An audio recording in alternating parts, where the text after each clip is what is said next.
My check, my check.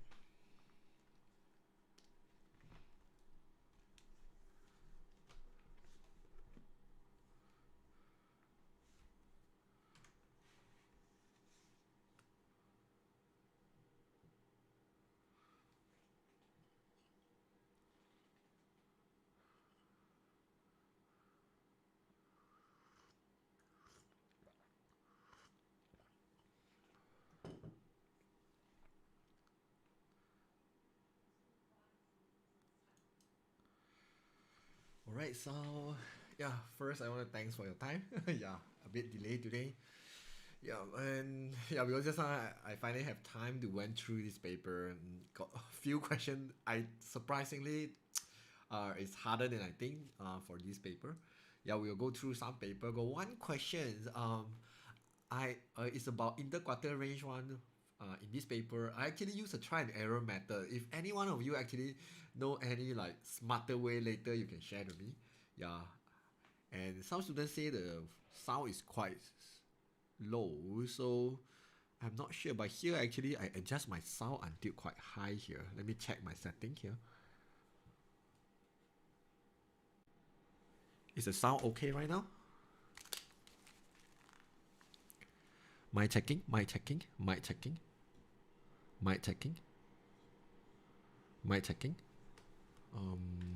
Okay, let me see what's happening here. Why the mic is like so low here?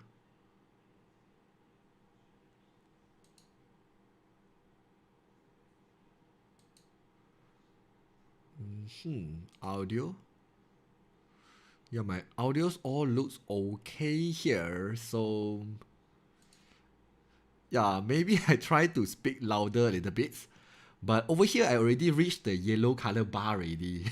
So it's kind of like if I speak louder, then I think when you read the red color bar, you actually hear some what they call broken sound or what. So yeah, I already like adjust a little bit. Maybe I make it higher a little bit. Yeah, because I worry later you will hear some terrible sound. Alright, so since it's okay already, then let's begin here. So today we'll discuss about MRSM, paper 1 for 2020. So yeah, I actually heard some student ask me to do about paper 2. I think maybe I would find some time to do about MRSM paper 2 as well. And because your exam is on 10th of March, isn't it? So maybe we can have one more class. One more class on, yeah, because on next Wednesday, right? I'm not sure. Maybe can have one more class at this weekend. I'm trying to arrange out the time. Yeah, even though I actually still owe the Casio one more video. I mean, every week I need to submit one video to Casio. So I haven't prepared because it's about the STPM and A-level. Yeah, so I kind of need to prepare myself. But I think I managed to get out one slot in the weekend. I will update you guys about when to have a next public class.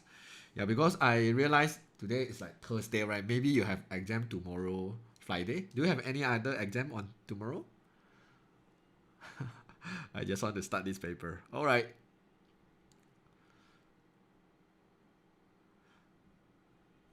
Okay, this is all the formula given. Let's begin with this one.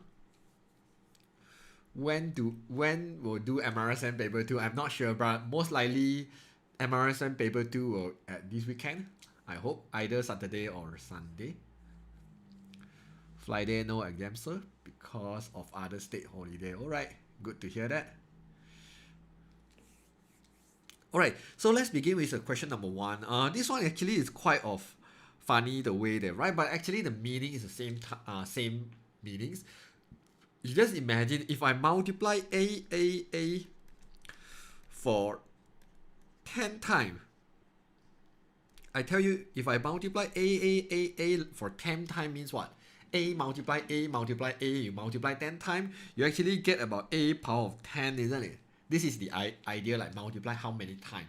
So therefore, what they're trying to tell you is if they multiply the A for P plus Q time, maybe P is 10, Q is 2, then it's about 12 times. So it's very easy. So the first one is A power of P plus Q. And then I multiply again A power of Q time.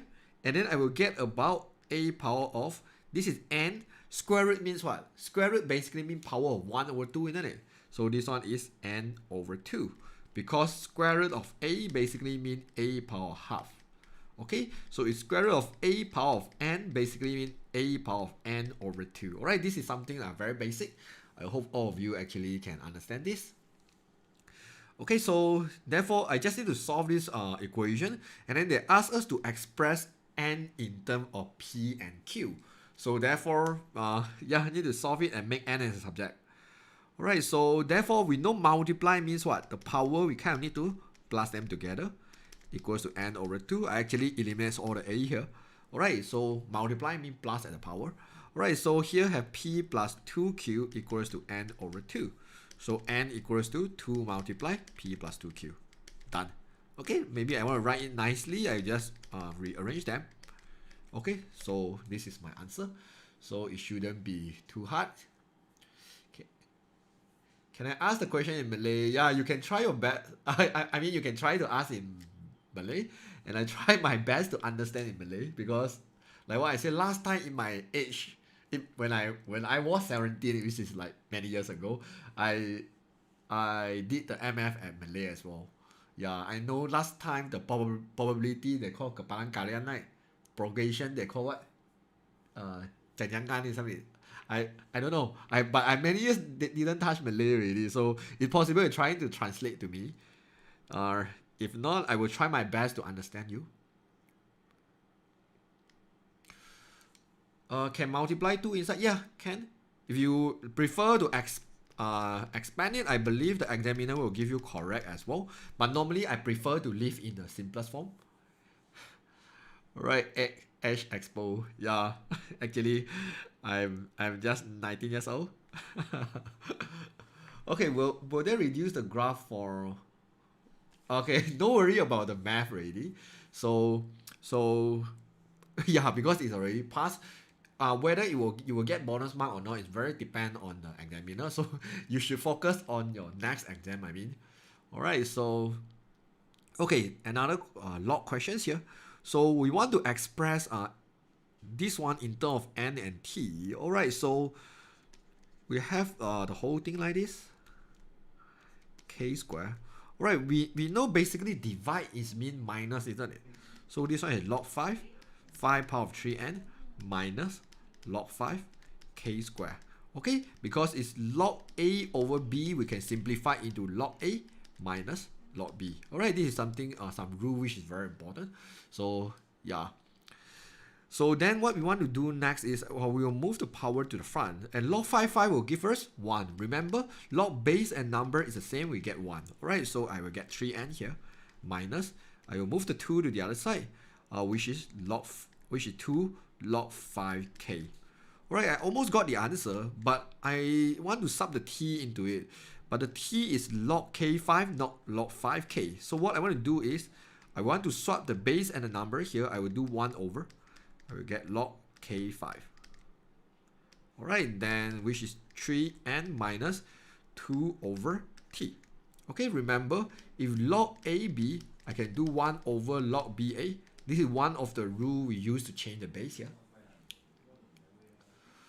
Okay, so yeah, this is how you get it. So this is like 2 multiply 1 over t. Because some students sure will ask, so how do you get 2 over t? Basically, I just multiply it. So don't forget about Q&A. Yeah, actually, I promised about 1000 K Q&A, isn't it? But actually, I kind of like want to wait until I got the silver plate from YouTube. Then only I make the video. And then right now, actually, you all are focused at your SPM exam. So I don't feel like right now is a good timing to post the Q&A video. If I have time, I'd rather to post more K-Bar video. Yeah, so actually, I delay my Q&A video, but I will post it. Yeah, actually I got a few very good questions from students and I want to answer as well, so I will make another video about the so-called Q&A. Most likely I will post either when I got the silver plate from YouTube or after if SBM finish. I just don't want to distract the student in my channel. Alright, yeah, it just started because right now it's only like question 2. Right, so okay, this is another question actually, like stuck me for a while, because when I do this question, I thought it's something like coordinate geometry, but then I see it's a type of relation, then I know this one is basically is the function. Alright, so over here, if you want to test about what is the type of relation, if you learn about function, you should know the type of relation is either one-to-one, many-to-one, one-to-many, or many-to-many, isn't it? You have 4 answers to choose one. So how to know which one is which? Normally, I prefer like draw the horizontal line to see how many points I can touch, or draw the vertical line to see how many points I can touch here. So if you see carefully, when I draw a horizontal line for x equals to 4, when y equals to 4, I say it wrongly. When y equals to 4, you see what happening here is, I touch a 2-point ray. So if I draw a line like a line of a y equals to any number, I touch 2x value, this one called many to one. Alright, this is many to one. Or this is one of the method, like you see like what's the type of relation. Of course, if you can understand the question, you can actually got this one from the equation. So you see the relationship between x value and y value. It's not hard to find out. Actually, the y value is basically the x squared, right? If this is x1, I know the other answer for my y is x squared. So I know my y is basically the x squared. You can see the 4 basically is 2 square. The 1 actually is 1 square. The 4 is negative 2 square. So I know the y basically is x squared. If x squared means what? X squared means the graph will look like this, isn't it? So it's still many to one. Okay? It's not one to many. When you want to get a one to many, you will get equation of y squared. Or actually in the graph itself, you will see a line, let's say y equals to negative 5. You will touch multiple points at the line of y, then this is called one to many. But if you have many of x, get one y value, we call many to one. Alright, this is the difference between one to many or many to one. Many to one means you have many x value, get one value. One to many means you have one x value, get many y value.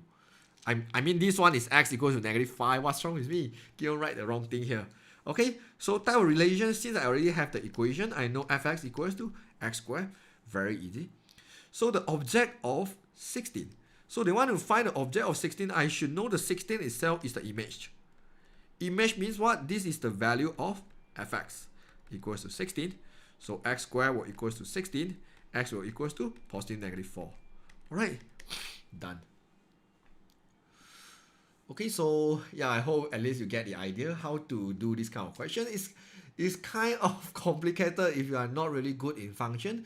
I think the way they ask about function is very interesting, but just you must be very careful, okay, when you do something like this. Alright, so yeah, if for whoever student who learn in Malay, yeah, you can see the Malay sentence at the bottom, so it's kind of the same meanings. So let's move on to the next one. I see a lot of students say about something like 4, negative 4. Where do you get the coordinate like 4, negative 4? I don't get it. Is it from this question or somewhere? Yeah. Okay, so let me move on to the next one. Oh, they are answering. Oh, okay. Yeah, correct. Because positive negative 4 is something like x equals to 4 or x equals to negative 4. Yeah, I thought it's a coordinate like 4, negative 4. But thanks for telling me about that. Alright, let's move on to the next one. Alright, so another function question. This kind of composite function question actually considered harder to the normal composite function, but it is not like very hard because of what yeah, it's come out like multiple times, no matter at the past year or at the state paper.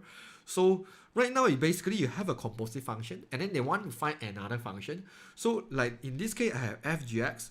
Remember, whenever you have a composite function, no matter it's fgx or gfx, it doesn't matter. We always change the term at the back to become m or n or x or y or anything you want now. But in this case, I try to avoid use any m and n because we already use. So maybe you can use k or l or any y also can. So in this case, what I want to do is I will just let my gx to become y. Let me copy the whole equation first. Okay, is equals to 5 minus 3x. And then I will let the gx to become y. Okay, because y haven't used. Okay, so right now I have fy equals to 5 minus 3x. Okay, so I want to ask myself, what is my fy? So I have fx for me to refer here. So if I want to find the fy, I will just do fy equals to y plus 4, isn't it?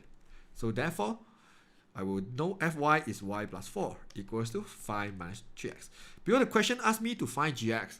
So I know if I can make y as subject, I can get gx because y is equals to gx, isn't it? So therefore, y will equals to 1 minus 3x. What is y? Y is gx, right? Equals to 1 minus 3x. Since the question say gm is equals to n. So therefore, if what I want to do is I want to change this one become gm. This one become 1 minus 3m. And 3gm is equals to n, right? Then I can sub the n into here. 1 minus 3m. I want to make m as subject. Then we'll just change around. So 3m equals to 1 minus n. M equals to 1 minus n over 3. Done. Yeah. So I would say it's quite a lot of work. And I checked the marking scheme. It kind of used the inverse function to do that. So yeah, you can use either way as long as at the end you actually get the correct one. Then I think it should be fine. So is there anything you want to ask? This is SBM MF, is not the IG paper.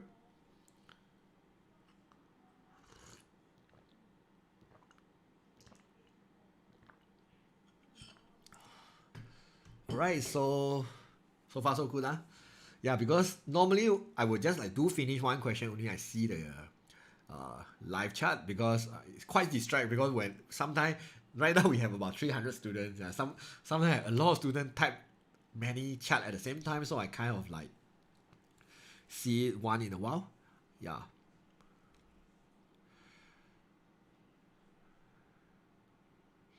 So what about I use F inverse? Yeah, you can use the F inverse method. You definitely will get the same result, but I don't like about F inverse method. Because for me, I find it sometimes harder to understand to the student. But you can understand something like this. F multiply F inverse, you will get back X. Or F inverse multiply F, you will get back X. I think this is some very crucial tips if you want to use about inverse function.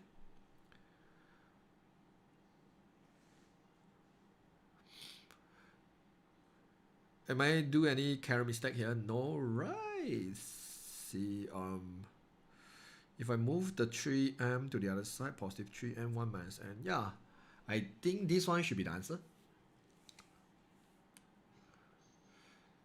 So may I ask why the y can be used as a gx? Yeah, because for a question like this, we kind of need to do some substitution here. So what I prefer to do here is I want to eliminate my gx for my fgx, so that I can get sort of the fy. So this one I just let it myself. You can use any other letters for your side. So if you want to do the f inverse, can also, but I believe you kind of need to add the s inverse in front like this. Then you kind of like eliminate, but it's kind of hard to understand if you are using inverse function. Yeah, check the marking scheme. They use inverse function. I kind of lazy to read the marking scheme, but if you want to use the inverse function, you can check out the marking scheme. They're actually using the inverse function.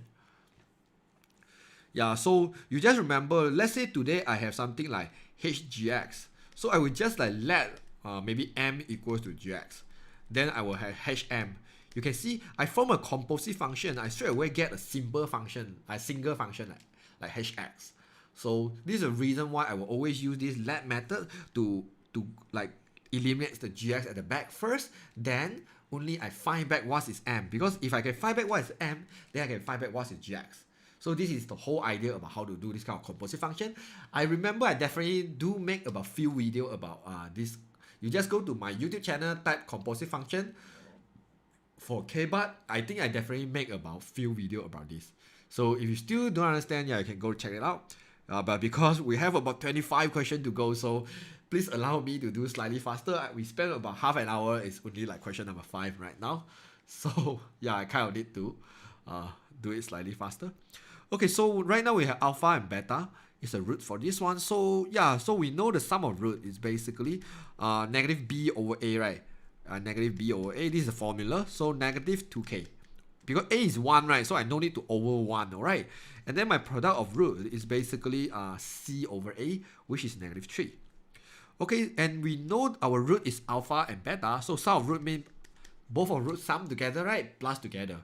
Alright, product of root means both root multiply together and then it. Okay, so yeah, this one is c over a, just in case you ask.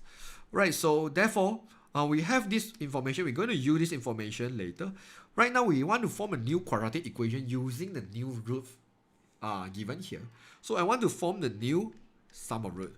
Of course, in the exam, you don't really need to write the new sum of root. You just need, because here I write like this, I just want you to understand. I'm using the alpha square plus beta square. Alright, this one is a little bit tricky. I will explain it later. Basically, okay.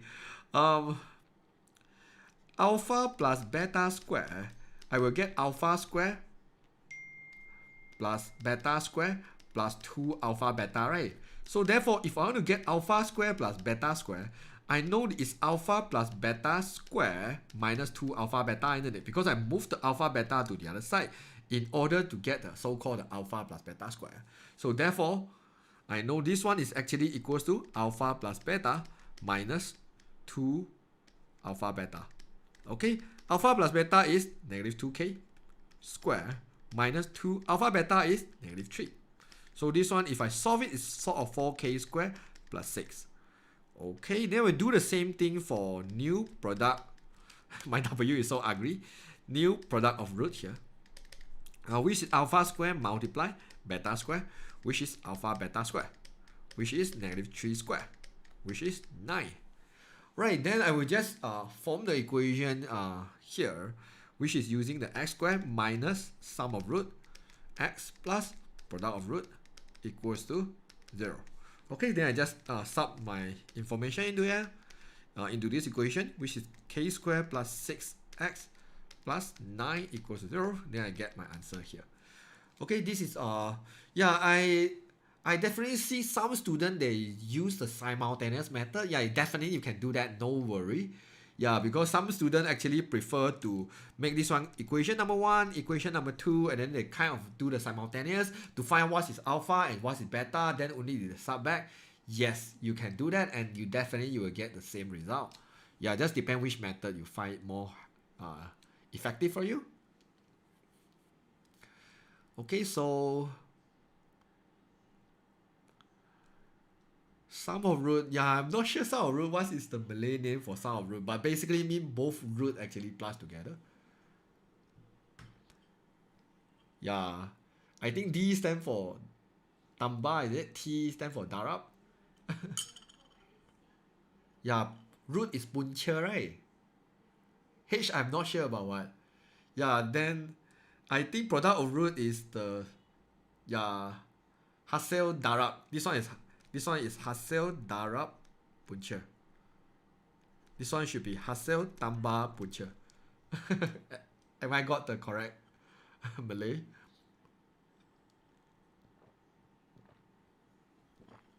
Yeah, thanks for helping me to recall all the Malay I learned like many years ago. Okay. So, question number 6. Alright, so okay, we have a straight line, and then this straight line will intersect this curve at 2 points. So whenever you have straight line intersect a quadratic equation at 2 points, you should know this is what? This is determinant, isn't it? B squared minus 4ac bigger than 0. Okay, so they ask us to find a range of k. So you should understand what's the meaning of range of k. Range of k basically means when I do until the end, I will get k is bigger than something or k is less than something. This is the meaning of range of k. Okay, so range actually already indicates you, already give you some very important tips. Your answer shouldn't in equal. Your answer should be either in less than bigger or less or equal or something like that. Okay, so but before I do the A, B, C, I need to like join two equations together to get the general equation. Oops, oops. How to get rid of that? Yeah, to get the general equation, which is ax squared plus bx plus c equals to 0. So how to get this one? Basically, sub one equation into another one. Then only I can take out about a, b, c here. So what I want to do is I will sub the y into the y here. So I have 3x squared plus xy equals to -3. I will just plus 3 equals 0. I move the -3 to the other side. Okay, because why I do that? Because I can already get my A, B, C already, right? If you see carefully, you should know your A is 3, B is k plus 1, and C is 3 also. It's positive 3. Then I can just sub in here, B squared minus 4, A, C, bigger than 0. Okay, so I will just rearrange them. K squared plus 2k plus 1 minus 9436, isn't it? Alright, then we just solve this one. So k squared plus 2k minus 35 less than 0, bigger than 0, and then I will factorize it. This one I will use 7 and 5, I believe. This is positive, this is negative. So bigger, we know we have 5 and -7. Bigger mean going these two directions, isn't it? So k must bigger than 5, k must less than -7. Okay, so this is my final answer. 4 mark is not too bad. So, yep, anything you want to ask me?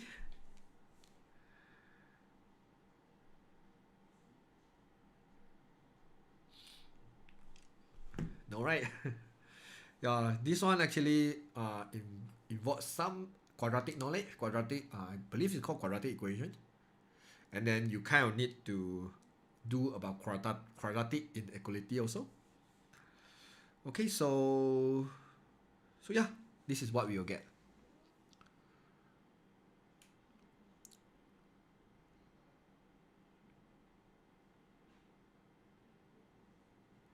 After this stream, you teach me Malay. I think a lot of students here have the better Malay than me. You find the wrong teacher for to teach you Malay, I mean. Okay, some students ask what if is less than. Okay, this is what if question. Because if I didn't write the what if here, student will think, so how come you suddenly change the question? Okay, if today I have about things like this, less than 0. Less than 0 means what? My value 5 and -7, less than 0. Okay, equal to 0 mean on the x-axis. Less than 0 mean below the x-axis. You need to shade the area below the x-axis, which is here. Then your k must be between 5 and -7, isn't it? Yeah, this is the what if is less than 0. You just remember when a quadratic inequality is bigger, you need to go two directions. Less than, you need to go in between. Okay, just in case some students like so confused, so how do you get da? No worry, go to YouTube, type quadratic inequality. No need to watch my video, there's ton of the videos explain about what it is. So you just type this keyword at the YouTube, definitely YouTube will be your master on teaching you quadratic inequality. I promise you after 1 or 2 videos you are expert in this. Alright, if right now you have no idea how to do, it's fine. Go check it out at YouTube. Let's move on to the next one.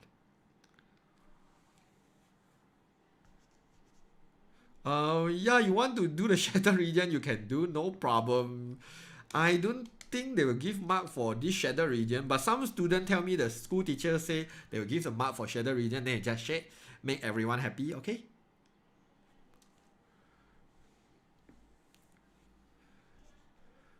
Okay, so let me move on to the question 7.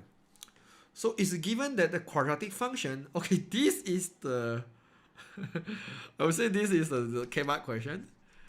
Luckily, they are very kind to the Mara student, which is only 2 marks for the K-mark questions. So yeah. So basically, they just give you one equation. This equation tell you what? This is the completing the square. So from this completing the square equation, at least I can know when a is bigger than 0. Do you see a is bigger than 0? I will get a minimum graph. And what is my minimum coordinate? Will be h and k. Okay, this is what I get from the first sentence. I have the completing the square equation. I have the A is bigger than 0, tell me I will get minimum graph, which is I will have the minimum coordinate. Alright, then the next one is a challenging one. Have negative determinant. If you have no idea what is determinant, determinant basically means AD minus BC, because this is determinant for quadratic. Okay, determinant for matrix is another story, but determinant for quadratic, it decides how many root you have. So when you want to have the determinant is less than 0, it means what? This one actually means no root. In human language, it means does not intersect. It means does not intersect x-axis. Okay, so now they actually want you to draw it. So this is x-axis, you need to draw like this. Some students will argue with me, sir, I can draw like this as well, what? Because I does not intersect x-axis. But you forgot about A is bigger than 0. When A is bigger than 0, you will get the U shape. You will not get about any shape. So if you do the U shape below the x-axis, you will intersect about 2 points. So therefore, this one is your only solution. It's just 1 mark. It's just 1 mark. But you need to understand so many things in order to get this 1 mark. Okay, where you want to draw your y-axis, it doesn't matter one. Because when we say about determinant, right, we only focus on the how many points that intersect at the x-axis. Okay?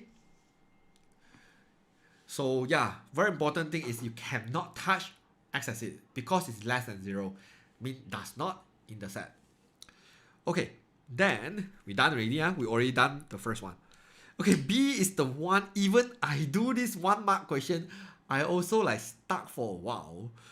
What they're trying to ask here, because, okay, so right now they say given that the quadratic graph is reflected at one line y equals to b. Of course, I know y equals to b is the horizontal line, something like this, y equals to b. And find the range of b such that the image of the graph have the positive determinant.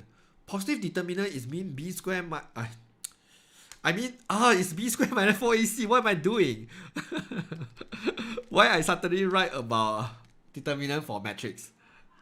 Yes, I mean b squared minus 4ac, because quadratic equation is this one, b squared minus 4ac divided by 2a. So this is the determinant, decide whether you will get bigger or less than. Yeah, just ignore about AD minus BC. I'm not sure why I write AD minus BC. I do too many of the matrix question. That one is the determinant for matrix. That one decide whether you have inverse matrix or not. Yeah, this is the problem when you teach both subjects. No, I don't find excuse for myself. But it's just stupid just now. Alright, so okay, so where am I? Okay, right now we want to have positive determinant. So not determinant. The question actually say discrimination. I'm not sure why I actually keep on read determinant. I think I have dyslexia. Do you know why? Is it called dyslexia when you can't read the words carefully? Yeah, it's discriminant. I'm just funny and stupid. Alright, so okay, when discriminant is positive, right, basically mean you want to intersect at 2 different points. So if you want to intersect at 2 different points, okay, right now I have a U shape like this. Okay, we just ignore about y-axis for never mind. Okay, so if I draw a y equals to b like this, you just see when I draw a y equals to b here like this, so I will get a reflection like this. I'll get a reflection like this, and then this reflection definitely will touch 2 points on the x-axis. But then right now they ask us to find range of b. So if you want to find the range of b, I know I can put higher. It doesn't matter. No matter how high I put, I will intersect 2 points on the x-axis. But right now, if I want to find the range, I want to know how low I can draw. Okay, so like what I say here, we know the minimum point, right? Is k. So in this case, I just give you some idea about minimum. Okay, let's say I put a minimum like 10. Okay, this is just a random number I give.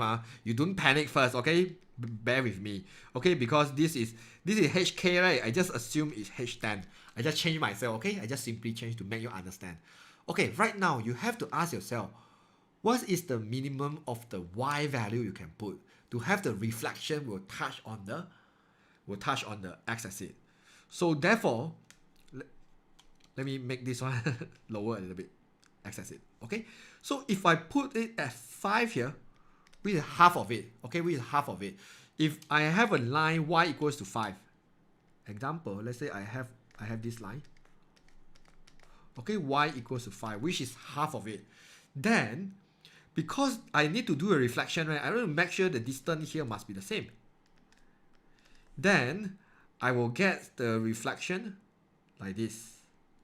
And this reflection will only touch one point on the x-axis. If I only touch one point at the x-axis means what? B squared minus 4AC, which is my discriminant, will equals to 0, which is not acceptable because I want to make sure my discriminant is positive because I must get positive. So therefore, I know this value must be higher than 5, right? I cannot put 4. If I put 4 like this, right? Okay, this is 5, right? What if today I put a 4 here? If I put a 4 here, you realize here is a 6 unit here. If I do the 6 unit going bottom, like this, you realize I will never touch the x-axis, right? So therefore, I need to put the value bigger than 5. I need to put a value bigger than 5. I can put at 6 here. Okay, 6, that's means 4 unit here. 4 unit here, I will intersect at 2. Then I will still touch about 2 points. You get the idea? And why do I choose about 5? How do I get a 5 here? Basically, it's my minimum value divided by 2. My minimum value is k, right? So therefore, it's k divided by 2. Okay, because just now k is 10, right? 10 divided by 2, I will get 5. Like what I showed you just now, my b must be bigger than k over 2. It cannot be bigger and equal, like I show you. If it equals to k over 2, you will only touch 1 point, which is b squared minus 4 is equal to 0, which is not positive, which is not acceptable. So this is the reason why it's k over 2. Yes, if you find confused, this is okay, because it's just 1 mark. Yeah, I find that I use so much energy to explain about 1 mark question. If the student is my student, I just ask the student, it's fine. You give up this question, you still get 99. But yeah, if you not understand, right, you just give yourself some example, and then you will understand this example. You give yourself some number, and then it can help you to understand better. Okay, k over 2, because we need to spare some space for the reflection to happen. So this is the reason why they divide by 2. Okay, and then why we need to be bigger or less than, that one is very depend your graph is minimum or maximum. Because when the reflection, right, the graph will become N-shaped already. So therefore, it's kind of hard to understand here. Yeah, so if you're confused, it's fine, because I'm going to move on. I'm not going to waste the time in this 1 mark question. If you want to like see my explanation again to make yourself understand better, watch the replay, okay? Oh, paper 1 is 80 mark, right? Yeah, you still get 79 out of 80. Okay, so let's move on. Okay, this one is the consecutive. Consecutive means the following term, okay? The consecutive term of the arithmetic. You have all this, and then find the value of m. So basically, we know that we can form a very easy to form an equation. Use the second term minus first term equals to third term minus second term, isn't it? This is how we find the common difference. Okay, so we will use this formula. So therefore, m plus 3 minus 3m minus 2 will equals to 4 minus m plus 3. Okay, so yeah, we just solve this one to find my m. So m minus 3m, negative 2m. 3 minus negative 2, 5. This is 4. Never mind, I should do that. 4 minus 3 is 1 minus m. Alright, this is plus 2m, so I will get positive m here equals to 4. Done. Okay, so my m is equals to 4. Okay, so you just need to know about how to find a common difference, then you should be able to get a very nice equation and just solve it. Okay, let's move on to the next one. Okay, this one I also get a bit of confused. When I look at the marking scheme, I get more confused myself. But it's fine. Let's do this question together. Yeah. So right now you have scheme A and scheme B.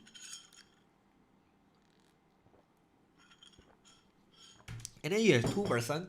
The Amiru actually will choose about scheme A, and Shafi will choose about scheme B.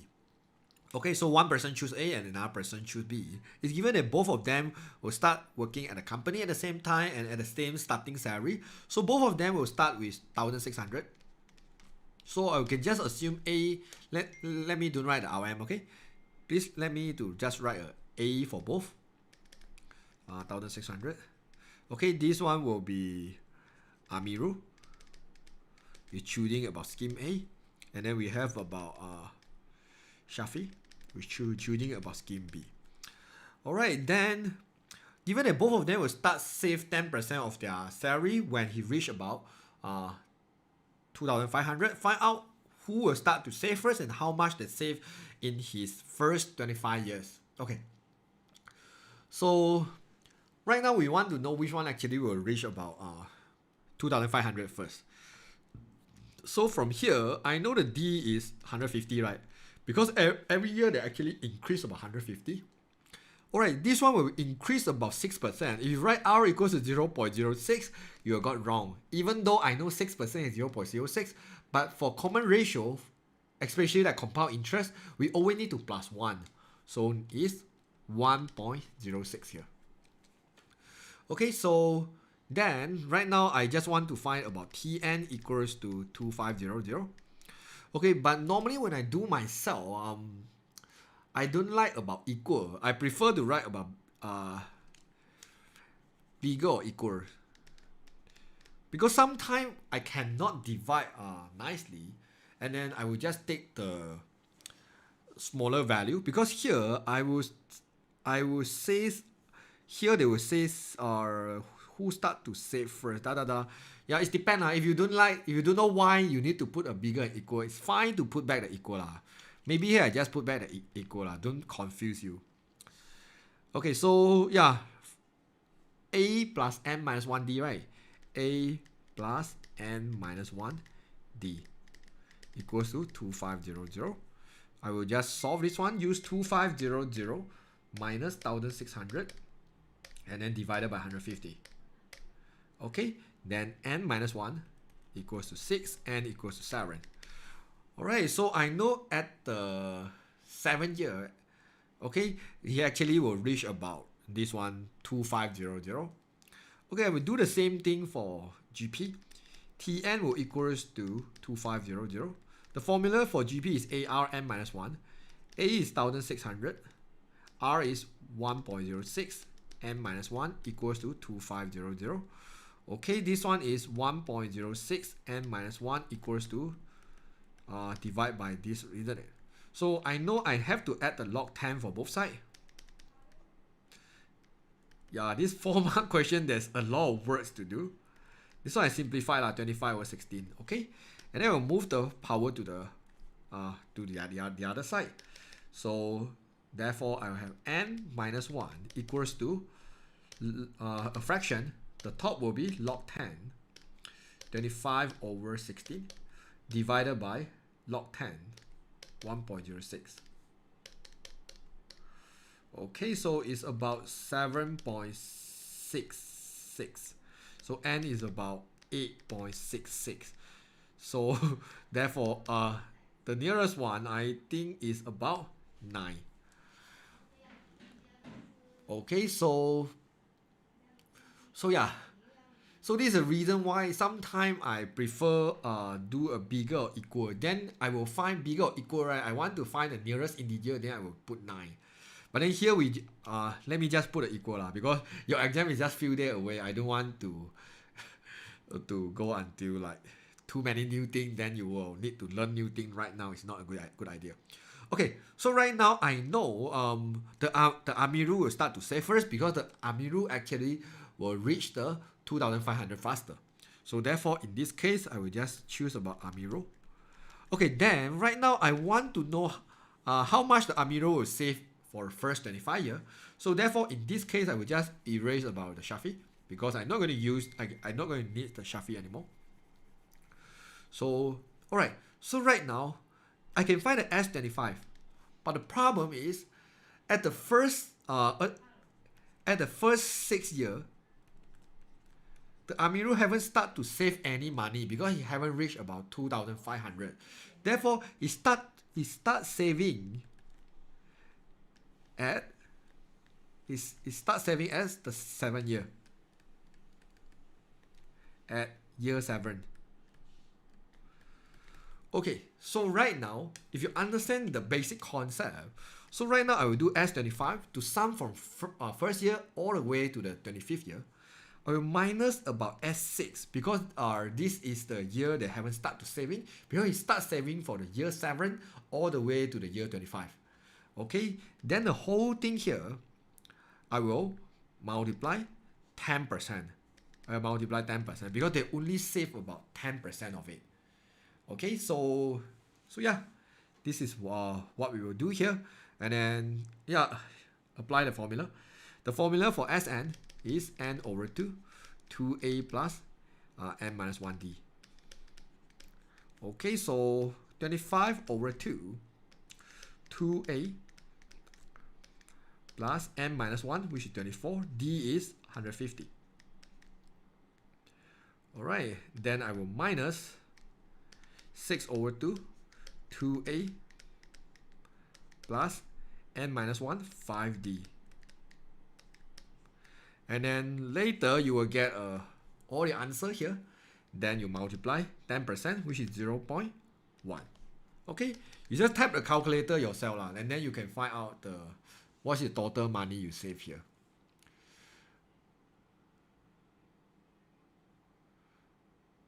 Yeah, you can use this estimate symbol. I think it's fine. They won't minus mark for that.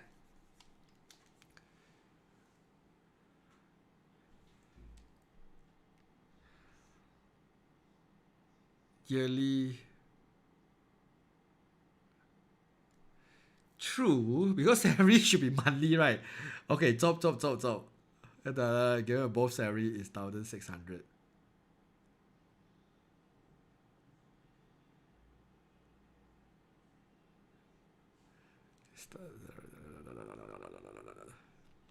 Yeah, because impossible you get 1,600 for monthly, right?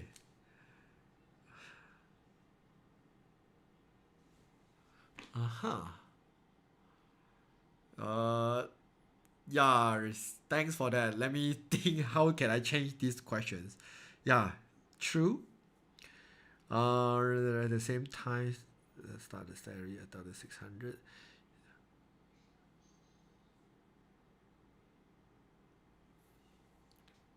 Then I think our n value are above there we still can use. Maybe the final answer here, we need to multiply 12. And then only we multiply 0.1. Yeah, it's more correctly. Yeah, it's more correct. Yeah. So, yeah, 0.1 because it's 10%. So yeah, true. Because if you have like 2,500, you will save about 10%. You're saving about 250 per month. I don't think you save about 250 per year, right?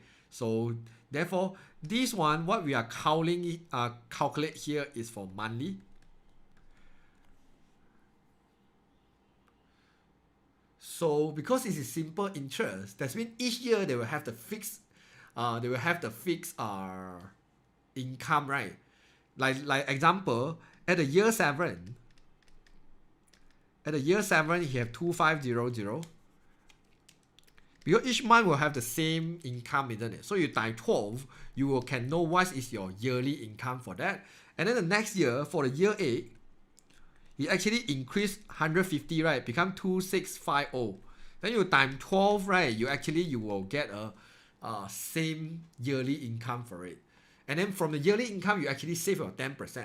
So because of this, you can realize they have the constant value, which is multiply 12. This one explain why I straight away multiply 12 here. Because I actually yearly we have 12 months, right? And why I multiply 10%, 0.1, which is you want to save 10% for monthly or save 10% on the yearly, is the same idea. Basically, you just multiply 0.1. Okay, so because it doesn't increase 10% monthly, so therefore whatever calculation we have above here is still valid because it's only increase is salary yearly, right? So it's fine. So basically each year they're going to increase about 150, then yeah, it's still okay.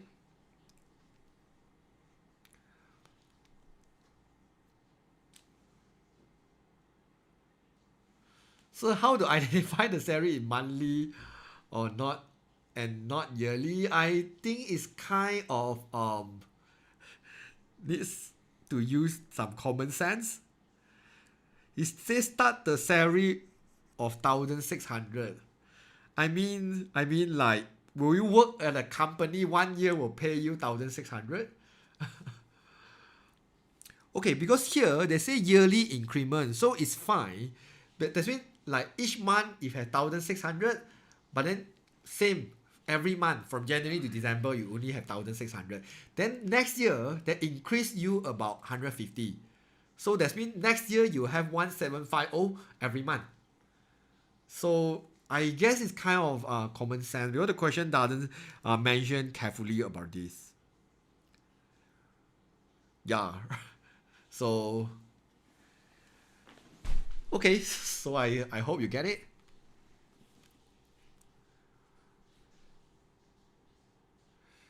Yeah, so sometimes I don't like the questions, it's like not so clear. Maybe the thing like not so clear is can test your critical thinking, I'm not sure. Alright, so what is the answer scheme say? I don't have answer scheme with me right now. Am I lazy to check? So I believe some of you definitely is opening the marking scheme with you right now. So you kind of like check for me. Okay, question number 10. Oh my god, now only question number 10. I still have like 15 more.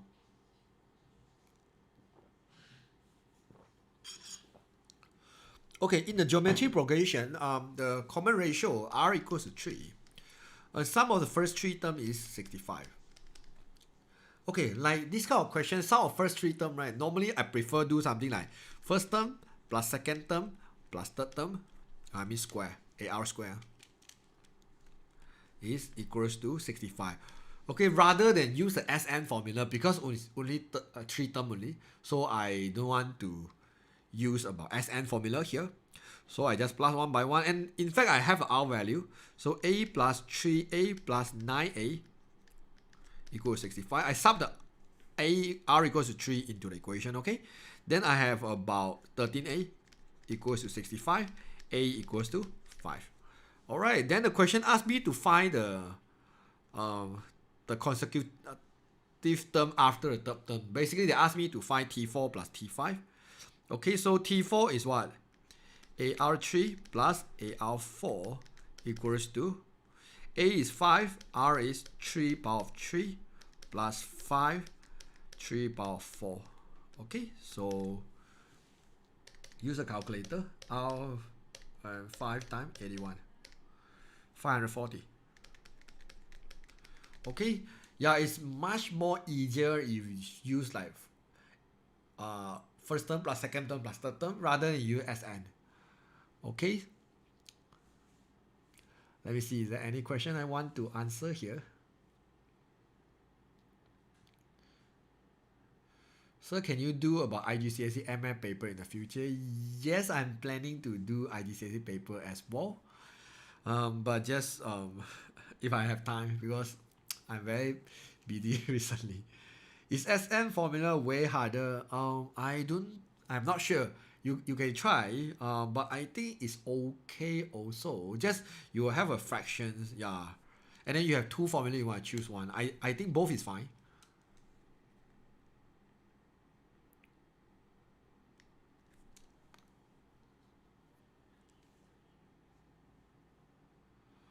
What is LN? ln is a ln, okay, log base e.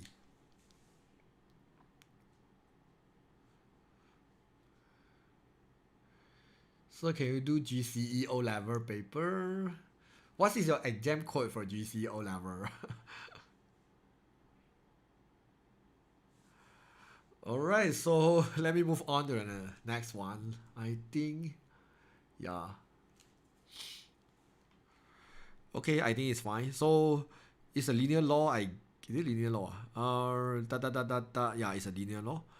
So the equation is reduced into the linear form. So express y and x and y dot x and y. Okay. So in order to get this right, I kind of need to think like what I can do here.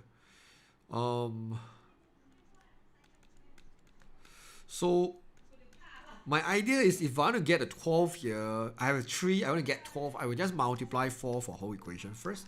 See what is going on. So I have the y, this is equal, y equals to 4x plus 12 over x. Alright, then because 4 and 12 must be constant, so I cannot have 12 over x. So what I'm doing here is I multiply x for the whole equation. Then I have xy equals to 4x squared plus 12. So therefore, this one will be my y, this one will be my x. So therefore, my capital Y will become xy, my capital X will become x squared. Done. Okay, this one is basically is linear law. They want to test like how much you understand about linear law. I guess it's fine.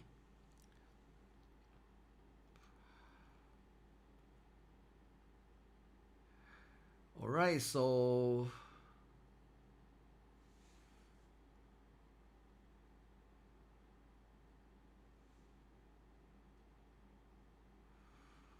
why not T4 plus T5? Yeah, I'm doing T4 plus T5 what? This is the formula for T4, this is the formula for T5, right? Because AR4 minus 1. So this is the reason why I actually get AR cube. AR cube itself is not third term, it's basically it's a fourth term. Okay? Let me just move on to the next one. Okay. This is the question actually spend some time to do it because at first they say red color shader region, and because I get the paper is printed one, so I thought this is the area they're talking about, and eventually I couldn't get the answer definitely. Then I tried to think, oh maybe they say about red color shader region will be the top part of the tire. Yeah, so I guess this one is the red color shader region they are talking about. Because yeah, the paper I got doesn't have any color, so this is the reason why yeah, it's a bit hard to do. Okay, so right now let me draw up for you. We have a circle like this,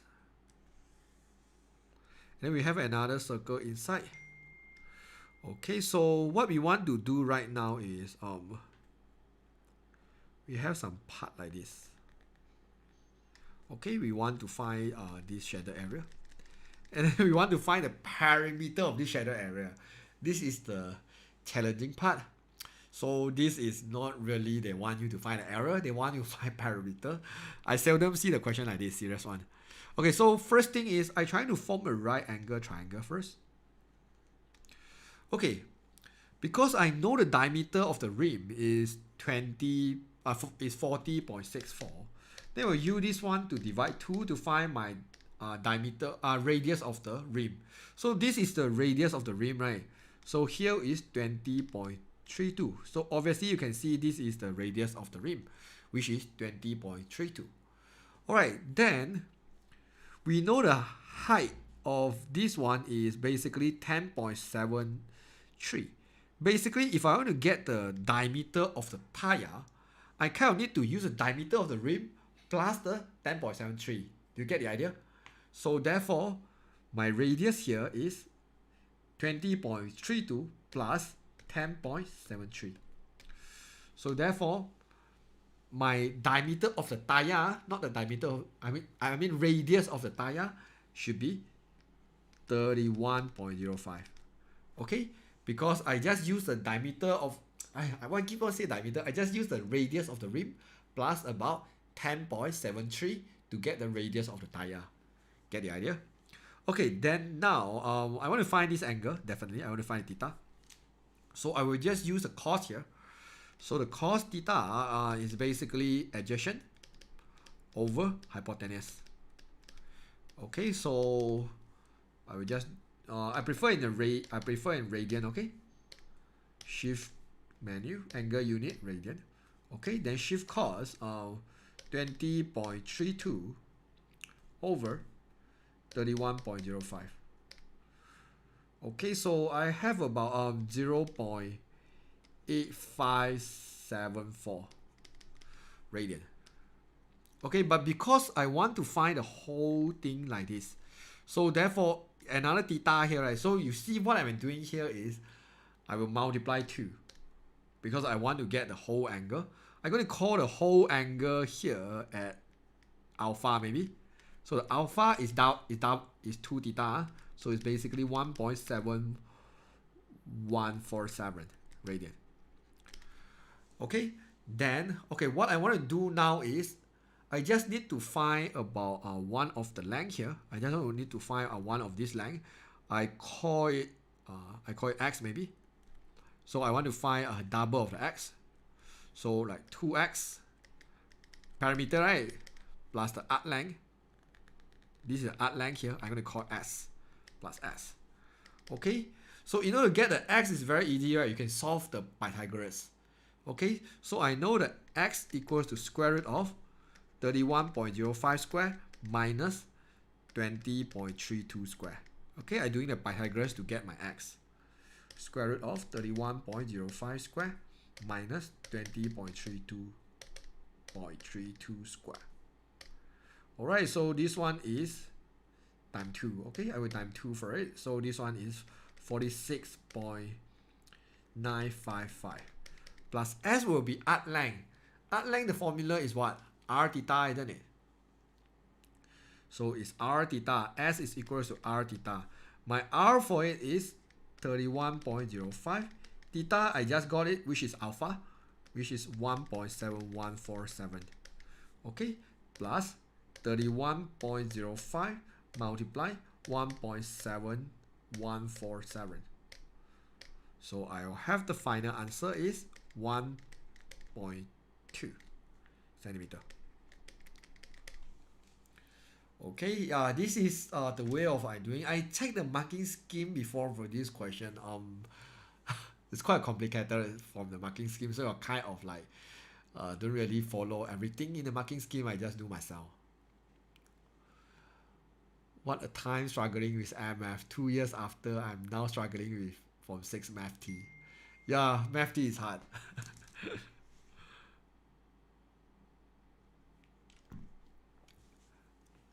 Yeah, so if you like think MF is hard until you see the STPM math, then you know what is so-called hard. Is it okay to not to use radian? I think it's okay also. But it's for MF, if I want to find arc length, I prefer to use S equals to R theta. Definitely we can use something similar one to find the arc length.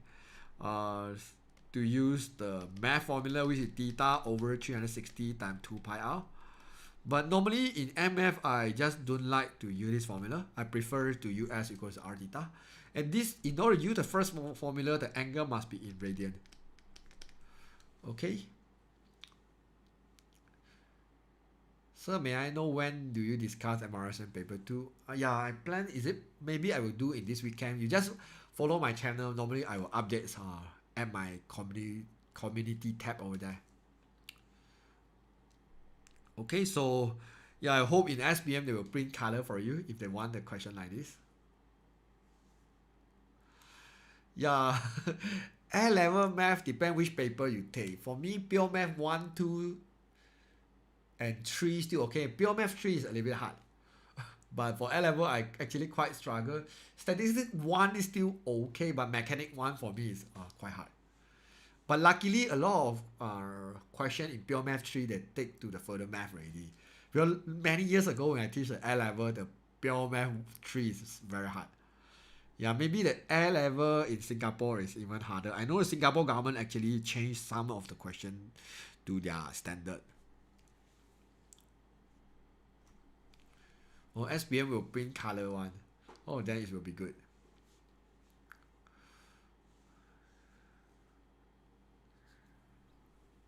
Yeah, if you are curious about pure math, you can just go Google it lah. There are a lot of pure math questions online.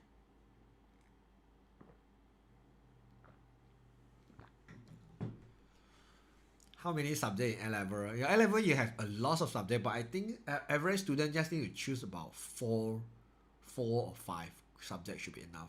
I even have students only choose 3 for A level. Depend on what courses you want to enroll in university. Alright, another question here. So is it given the straight line y equals to mx? Alright, you realize this equation is a straight line equation, and this straight line equation doesn't have plus c. What does it mean? When you doesn't see any plus c here, it basically mean it's plus 0. It means it's plus the 0. So that means the line will be something like this. It will passing through 0, or the line will passing through 0 like this. Okay? So, okay, where is perpendicular to the line PQ. So it must perpendicular to PQ. So I kind of imagine it's something like this, because it must be perpendicular to PQ. This is just the estimate sketch only, not really follow exactly the coordinate. Okay, so because it must pass by 0 here, because the C is 0. And then they're going to intersect another line, which is another random line, y equals to 2x plus 8 at the coordinate end. And then they want you to find out where is the coordinate end. Alright, so basically this is the whole idea. Alright, so I will rearrange this equation first. I arrange this one first, so it'll be half x plus 2. So I want to find m2. m2 equals to negative 1 over m1, isn't it? So m2 equals to negative 1 over 2, which is negative 2. So now I know the gradient of this line. The gradient is negative 2. So the equation is y equals to negative 2x. That's all. Okay, sub into y equals to mx plus c. So which is y equals to negative 2x. Now I have the whole equation for this line. Y equals to negative 2x. If this equation want to intersect with y equals to 2x plus 8, just sub the y into the y. So negative 2x equals to 2x plus 8. So 4x equals to 8. So x is equals to 2. So y will equals to negative 2, sub back y equals to negative 4. Then I know the coordinate that intersect here is 2 and negative 4. And the question asked me to mark over there. So then I kind of need to mark carefully. Because when you want to mark at the grid here, you kind of need to know what is the skew here. Okay, so the skew given here is, you can see this one is half x plus 2, right? So this is 2. Basically means the skew is 1. Okay, is it skew equals to 1? If I make yeah, it's 1. So then the intersect at when y equals to 0, x equals to negative 4. Yeah, then it's 1, it's fine. Okay, so it's very easy to mark, which is 2, negative 4. 2 is here, negative 4 is here. Okay, so yeah, this is the point end.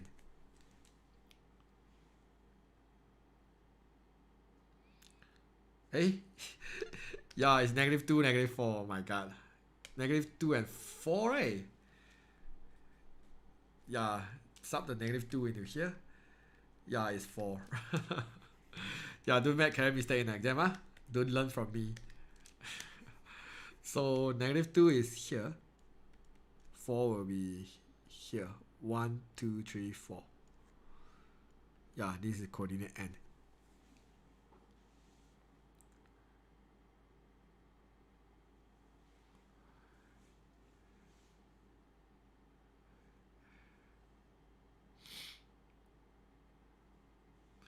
Okay, so I hope it's correct right now. Yeah, sometimes I will make the stupid mistake. Okay, so negative 2, 4 for coordinate end. Let's move on to the next one. Okay, it's about 1 hour already. I want to go refill tea. So we have about, like normal, we have about 5 minute break. I see we have about 330 students still with me right now. Yeah, so this 5 minutes you just chill for a while. You have any question you don't understand, maybe you can discuss at the live chat over there. And then, or you can go to washroom. Okay, walk around. I'll see you guys in 5 minutes later.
Alright, let's continue.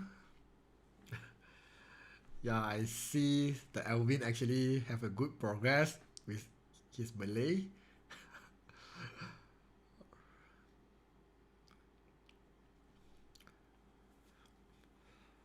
Alright, so yeah, let's see anything I want to answer in the chat room. Yeah, I think no. Can I get the question paper for paper 2? I think you can try to get online.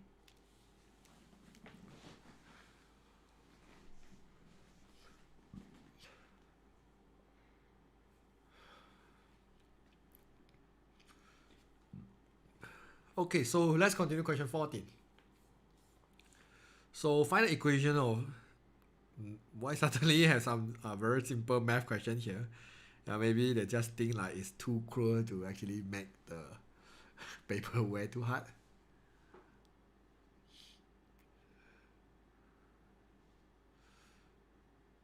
Yeah, I'm okay today.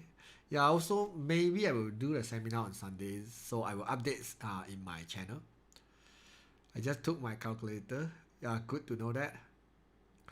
Yeah, because at the math exam that day, I have the student from Sabah actually tell me they cannot use this new model of calculator, and then I trying to contact the Casio Malaysia, and then they help me to contact the exam board in Sabah there, and then they actually solve the problem for me. So I really appreciate. So right now the Sabah student actually can use this calculator in their exam. So so yeah, because I actually make a promotion video in my channel and say that confirm this calculator can bring it into the exam hall. So I kind of want to take the responsible for this incident. So anyways, I'm happy now. Yeah, the problem already solved. If any of you face the same problem, yeah, you can message me. Teacher, where are you now when I need? Yeah, I'm always here in my channel to help you. Yeah, Pandai means smart, right? Alright, let's continue. So this is very easy. We know we can find a gradient easily by using negative y-intercept over x-intercept. So the gradient is 4 over 3. Then y will equals to 4 over 3x plus c. Our c is 4. Done. But then this is not general form, so we cannot stop here. General form must always equal to 0. Ax plus by plus c equals to 0. This is what they call general form. So I kind of need to multiply 3 first. Maybe 3y equals to 4x plus 4. So 3y minus 4x minus 4 equals 0. Yeah, I guess this is the answer they want, because they want you to join to write in the general form. Yeah, I'm happy the band actually joined the SPM MF, but I'm not sure the band, are you the KSSM student or you are the SPM student this year? Yeah, or you just want to support my channel. I really grateful you joined the membership. But anyways, I hope you really benefit from here. So yeah. Yeah, it's 12. It's 12. It's 12. Yeah, I see a lot of 12 there. I literally just ignore about 4. I didn't multiply 3 for that. Yeah, I have some yeah, because I still planning about the case SSM classes. Yeah, because yeah, I just bought the new reference book for Form 5 syllabus. I haven't go through it, but I think it's almost the same. Yeah, just the modern math actually changed a lot. So MF, I think, yeah, it's almost the same. I don't know. I haven't go through the detail yet.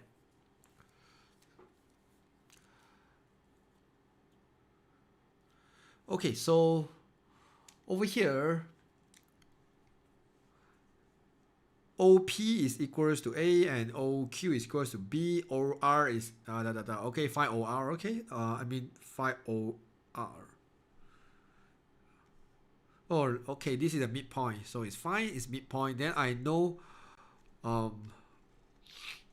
OR is equals to OP plus PR.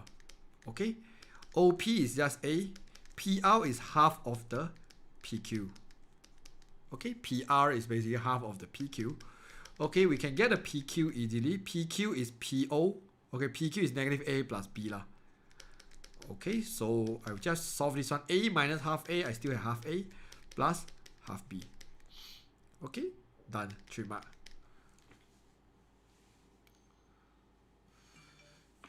Okay, so yeah, please pay attention, guys.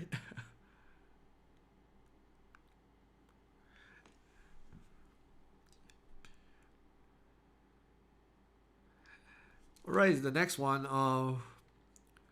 So they ask us to express PQ, where's P to Q. So we want to see how many units they move for X here.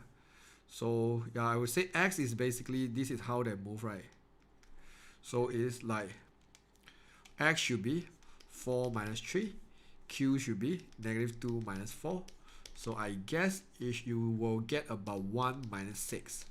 So it's 1 unit going down 6 unit. Okay, this is PQ. So find the unit vector of PQ. So we know the unit vector of PQ should be length of PQ.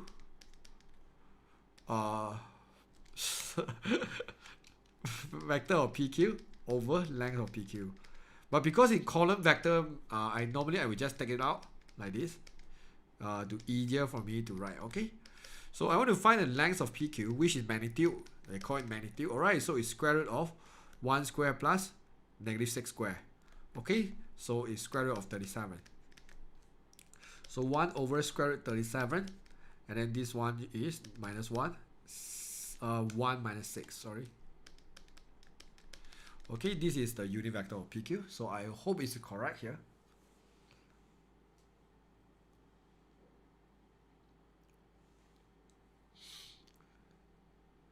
Still need to simplify. Does the question ask you to simplify? I think leave like this is okay. If you really want to simplify, just multiply in. But I don't think unit vector need to simplify.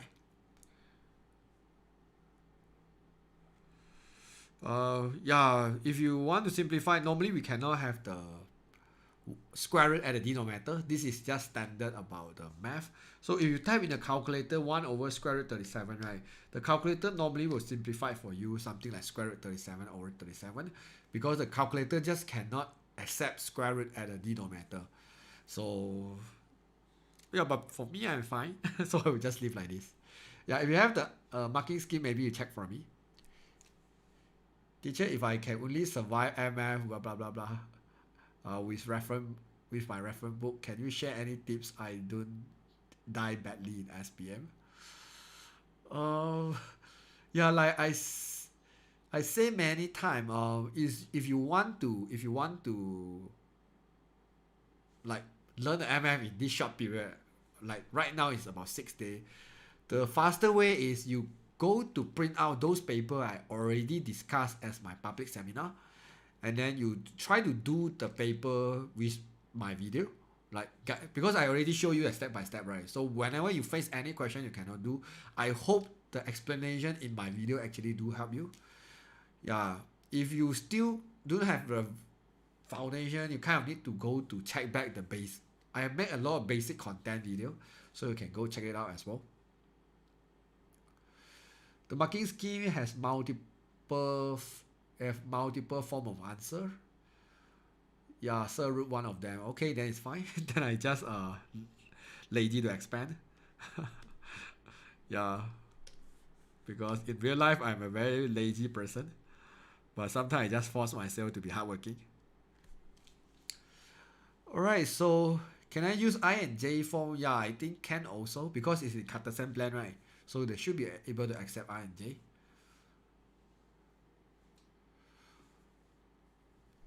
Yeah, for whoever just M for credit or just M for B, I would say avoid all the K-bar questions, because now is not a good timing for you to actually learn K-bar if you have very weak foundation. Alright, so okay, the variable v equals to 36 over u I see the small change, so I will change u become u power of -3 like this. If given a u change from this one, so I know change of u is equals to 2 minus k minus 2, because use the original value of u minus new value of u minus the original value of u. Okay, so it's -k. Okay, you don't write a k only, so it's -k. Alright, then what I want to do next is the question asked me to find small change in v. So change of v over change of u equals to dv du. Okay, change of v is the value I want to find. Change of u is -k. dv du, I will just differentiate this one. 36 times -3. I get -108 over u power 4. Because u -3 minus 1 again is u minus 4. So you will get u4 like this. So change of v is basically -108 over. What is your u value? U will be original value of u, which is 2 power 4 multiply -k. So it is divided by 2 power 4, which is 16. So you will get about -6.75, or negative become positive k. Alright, this is what your change of v. I think they can accept in terms of k, right? Yeah, in terms of k, nice. And then they have asked you to find an approximate change of v. So in order to find a new value of v, right now I'm doing b, okay?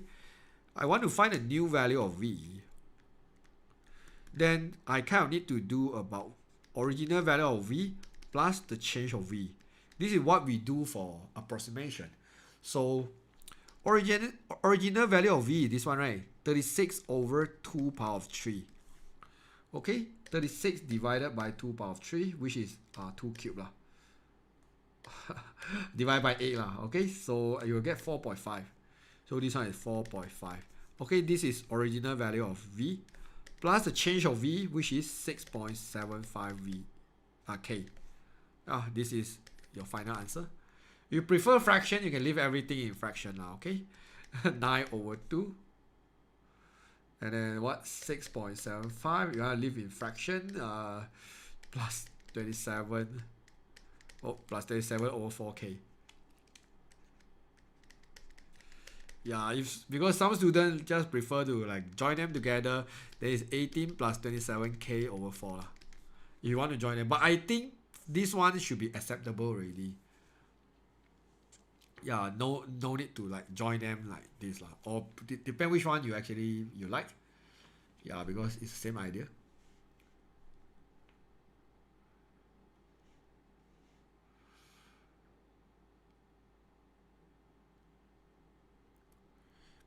Yeah, this is the formula for approximation.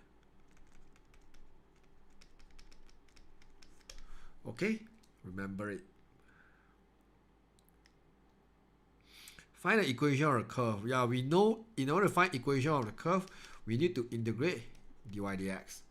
Okay, so gradient function is the dy dx.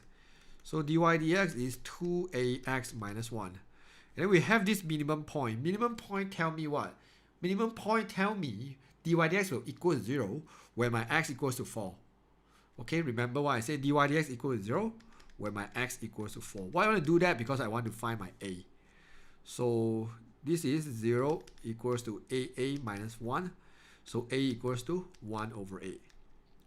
Okay, so therefore in order to find, this is my dy dx, right? So my dy dx is what? Sub the a back into here. So it's 1 over 8x, right? So it's basically 1 over 4x. 1 over 4x minus 1. Okay, so therefore I will integrate. This one will become 1 over, this one will be x squared over 8 lah, okay? Minus x plus c. So in order to find the c, I will just sub the x and y value into it.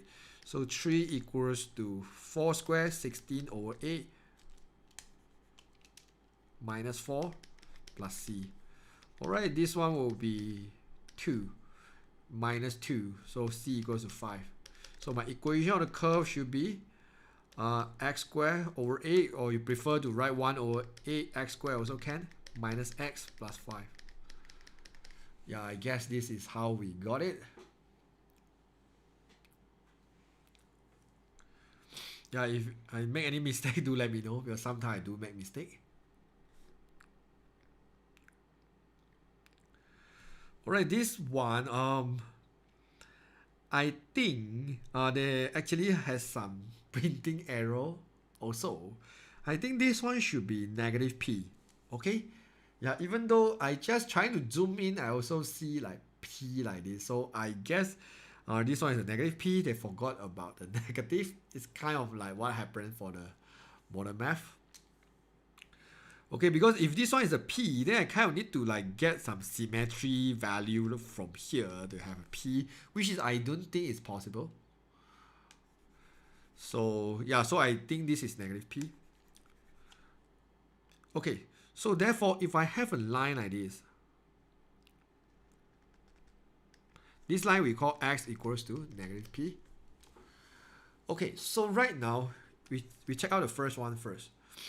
I want to integrate the negative p dy. You realize from negative p here, I want to go to the y-axis. So this is what happens when dy. Okay, from negative q to h. So negative q will be here. H will be here. So therefore, first part, they're actually getting about whole area here. Let me just use the shadow region. It's a rectangle. Okay. So you will get a whole area in yellow color. Okay. Then I need to minus r this one from negative p to r dx. Dx is dual x-axis. So this part is basically is over here. You need to minus this part because this part is from negative p to r, right? Okay, done. And then here is from 0 to r. You realize 0 is here, r is there, and it's minus, right? So what I want to do is, I want to change it to r to 0. Then what I will do is, I will flip over, become r and 0. I will add one more negative outside because I flip over, right? Gx. Then what's happening here is this negative going to multiply this negative, it becomes plus. You get it? And from r to 0, gx for the curve, I'm talking about this part. Okay? So, we just imagine the yellow color need to minus all the red color shaded region from me. So, what do you get here? So, you only get the area at this part only, right? You only get this part. And also the bottom part. And also this part. So I will erase all this. Yeah. So this one will be your final answer. So I hope you get the idea.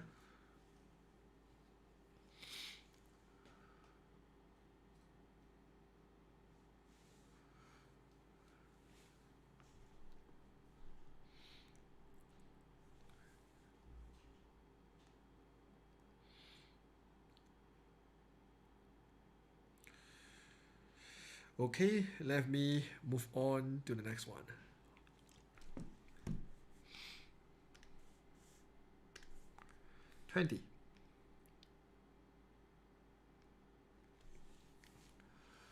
Oh, let me see, do I have any question I need to reply? I see no question. So explain again, please. Alright, let me just explain it a bit. Okay. So this one first. dy. Okay. So first thing is you have to know you have a line called x equals to negative p. So when I want to integrate negative p, basically mean I integrate this line x equals to negative p. You can see inside here they integrate negative p. And then dy mean toward the y-axis. All the area you need to shape toward the y-axis. From negative q to h. Then here will be my negative q. Here will be my h. Toward the y-axis, I have a y-axis like this. Then they are talking about this area here.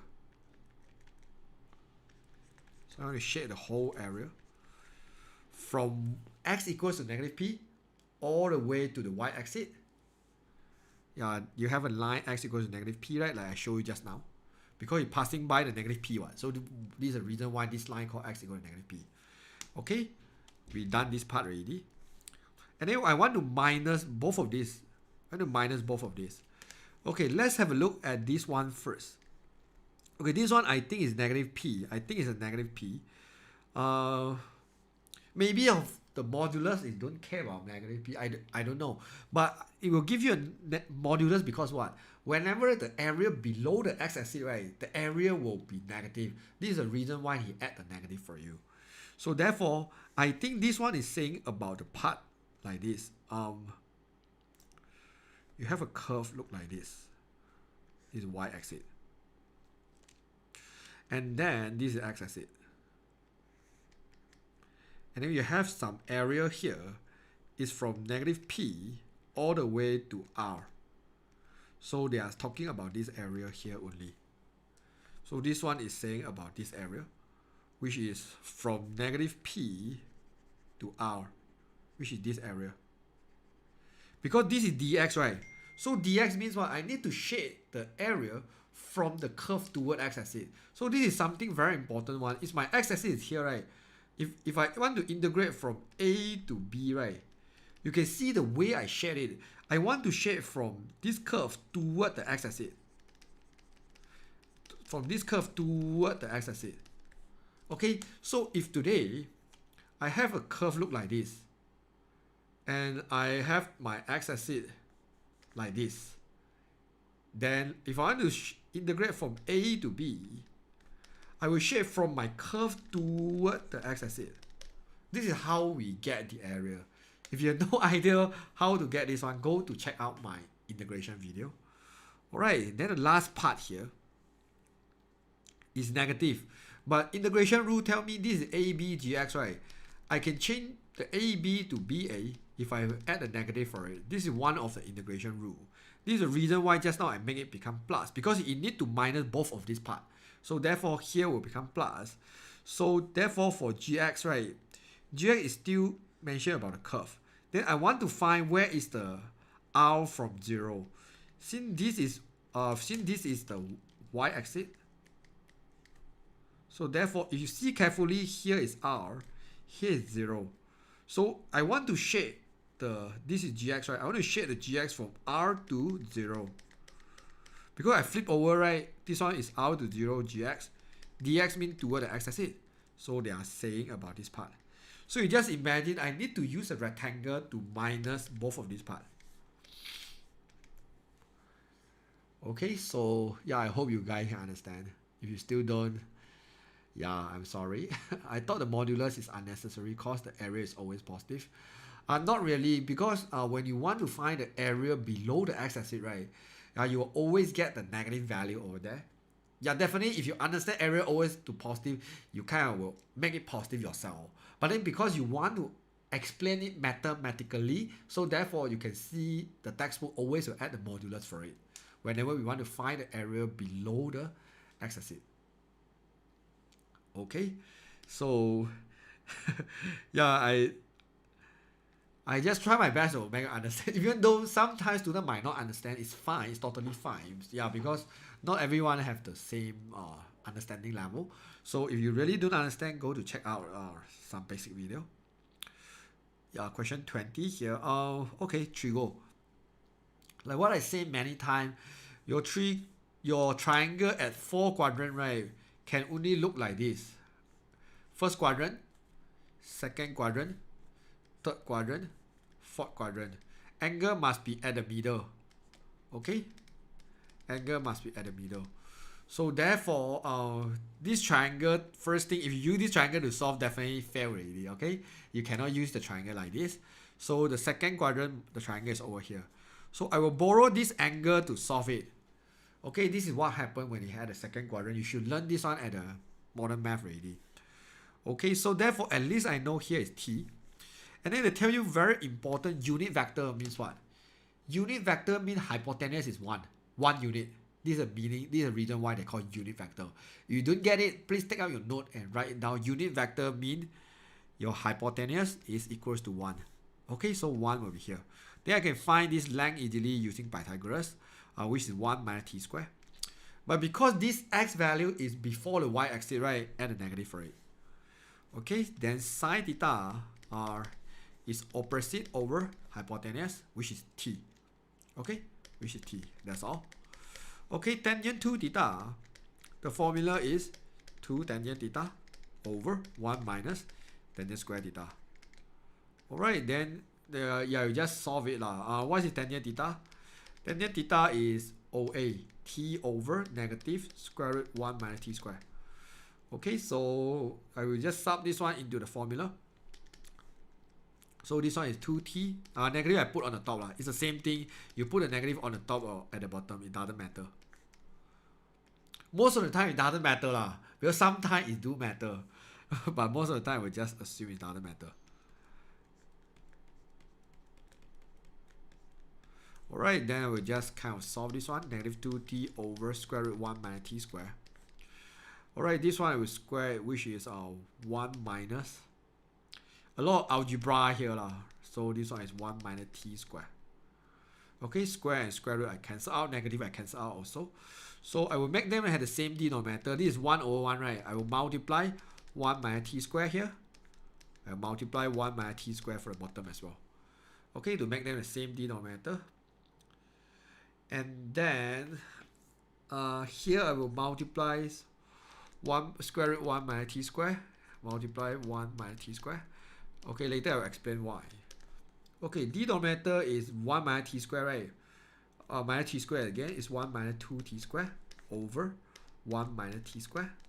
Top is negative 2t square root 1 minus t square over 1 minus t square. Alright, then this one and this one we can cancel out because when you solve it, right, it kind of flip over. Then yeah, you get the final answer. Negative 2t square root 1 minus t square over 1 minus 2t square. Done. Yeah, a lot of algebra work here, so you can make the mistake easily. So when you do that time, you want to make sure you do carefully. Okay, I want to answer about hypotenuse is always positive. There's no way you will get the negative for hypotenuse.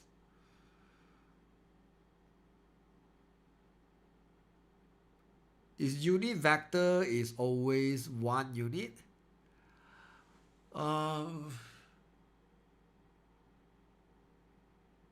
Yes, I think unit vector is always 1 unit. It's not mistaken.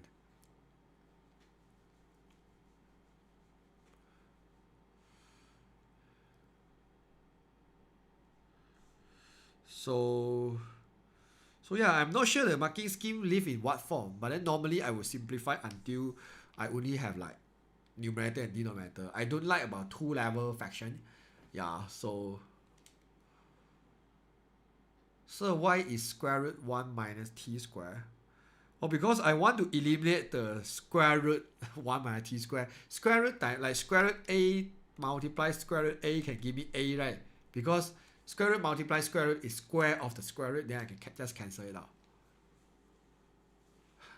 So why you always make MF look easy? Yeah, I'm trying to use the easiest way to do that.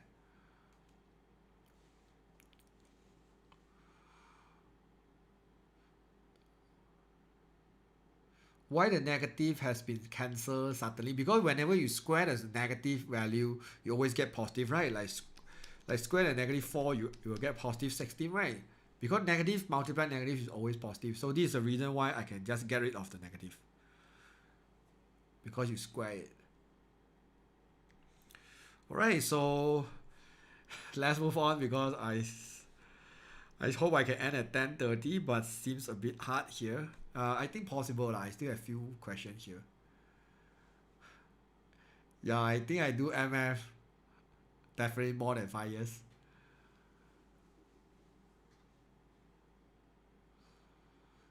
Okay, so 21. Yeah, kind of need to solve this one. 2 sine square theta cos theta equals to cos square theta. Wow, I don't like the question like this. But luckily he gave me 4 marks, so it's worth my time here. Yeah, I change everything into the cos lah. I think. But you have cos power of 3, well, if I change like that.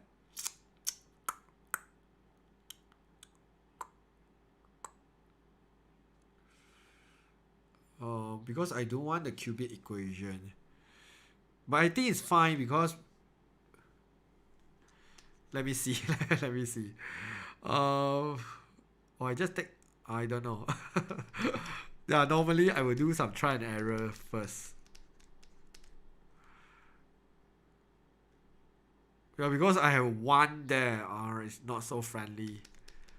I think it doesn't seem like the right way, but it doesn't matter. Let me try first, okay? Cos theta minus 2 cos cube theta. Yeah, definitely it's a cubic equation. No, I don't want to solve like this. Okay, then let's see what we can do here. This is cos theta minus cos square theta. The one. I changed the 1 into the sine square theta plus cos square theta. Okay, then yeah, it seems better like this. Okay, cos square minus cos square gone already. I get negative sine square theta. Then this is square here. Then 2 sine square theta. Because it can accept 0 and 360, so I cannot divide sine square theta for both sides. So I prefer factorize it out. Okay? So therefore, sine square theta, I take it out. I have 2 cos theta plus 1 equals 0. Then sine square theta equals 0. Then sine theta equals 0. Then theta equals to 0, 180, 360. So this is a reason why we cannot cancel out the sine square theta like that. If not, you will lose about 3 angle. This one cos theta will equals to negative 1 over 2. You just make 2 cos theta plus 1 equals 0. Okay, so then theta will equals to find reference angle first. Cos will get 1 over 2. You will get 60 degree, right? Yeah, it's 60 degree reference angle. Then theta will be 120 and 240. So it should be 1 minus sine. What are you talking about? I just changed the 1 into sine square plus cos square.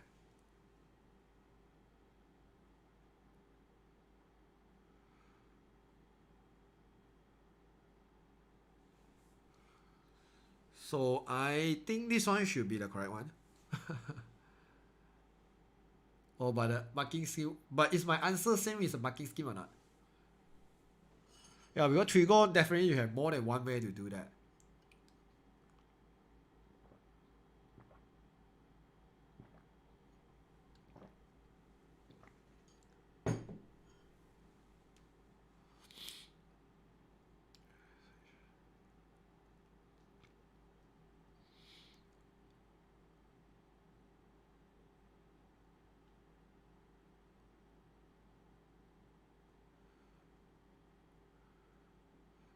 So cos minus 1 equals to sine, right? Oh yeah. Oh yeah. Yeah. Why I never think like that? Yeah, because sine square plus cos square equals to 1, right? So yeah. So therefore sine square will equals to 1 minus cos square. So therefore you can just multiply negative for it, then you will get about the same thing with what I do here.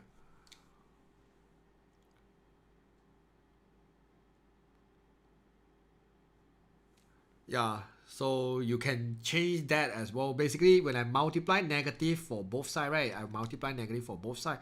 I get negative sine square equals to cos square minus 1.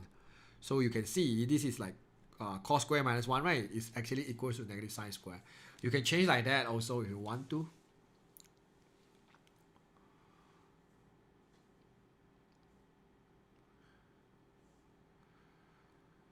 Yeah, definitely you can change around, you can play around, but if my answer is correct, then I'm fine.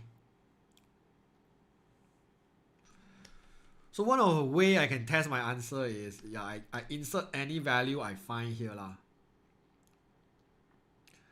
Angle unit degree. Let's say I enter 180, 2 sine 180, square multiply cos 180. So I get 0, right? So therefore, when I the other side, I must get 0 also lah. Cos 180, oh my god, square minus 1. So yeah, I get 0 also, so I know, yeah, my both hands, right hand side is equal to the left hand side. Why the sine square theta can change to sine theta? Did I change the sine square theta into sine theta? Here I just factorize out the sine square theta. Oh, because I square root both sides, okay? But you square root 0 is still 0, right? So this is the reason why I will change it into the sine theta. Oh, because, okay, whatever I do in the calculator is unnecessary because I just trying to check my answer is correct or wrong.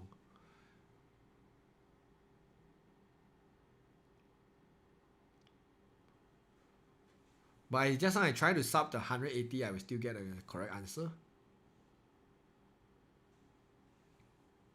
Is there anything else?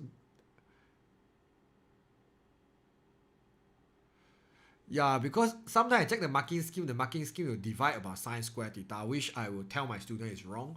Because for trigonometry, sine and cos 0 doesn't equal to 0. It can have a lot of other angle which make them equal to 0.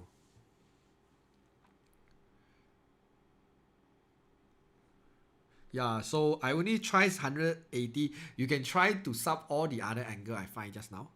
Yeah, this is the one. I don't know. I'm not good at this one, so I call it K-bar because when I do this one, I kind of use the try and error to do. If any one of you know any faster way, maybe you can share with me. Yeah, because here they tell me 53 is lower, 61 is highest.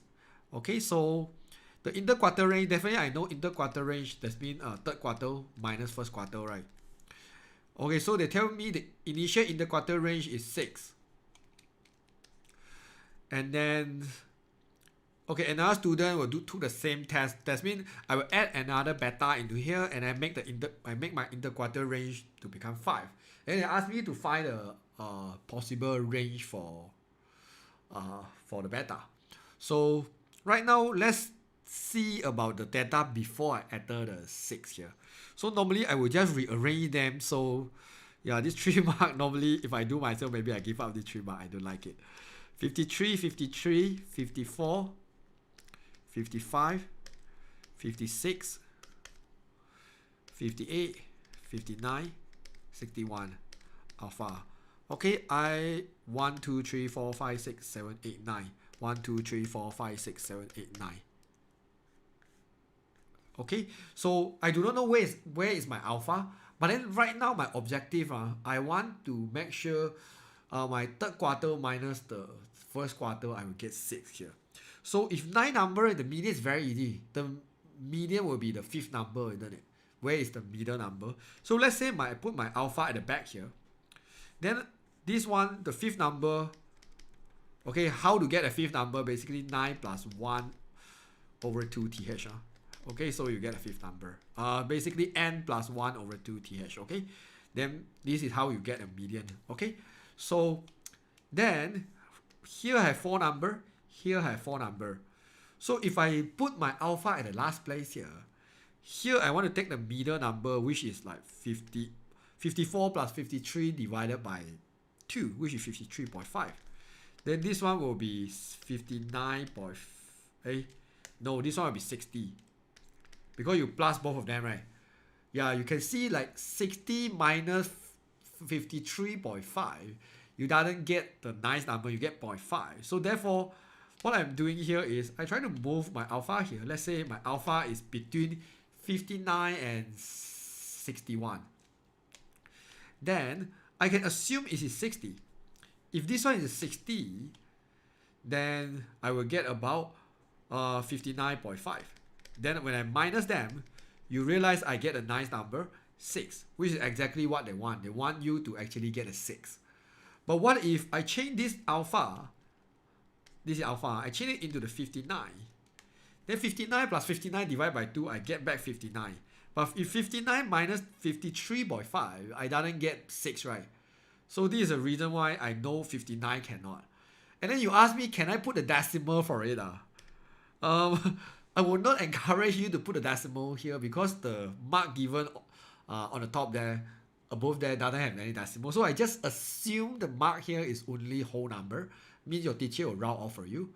So therefore, in this case, I will just take the alpha equals to 60. Okay, so therefore, because if alpha equals to 60, I will get 59.5 minus 53.5, which I get a 6 here. Okay. Okay, then now, what we want to do next is, now they want to add an alpha into it. Okay, this alpha add into it already, and then someone asks us to find a range. Okay, when alpha add into it, right, then you have 10 number right now. So if you have the 10 number right now, then your median is a 5th number plus 6th number divided by 2. So yeah, so you just like, let me put the beta. I want to add a new beta into here. So right now, just assume here have 5 number, here have 5 number.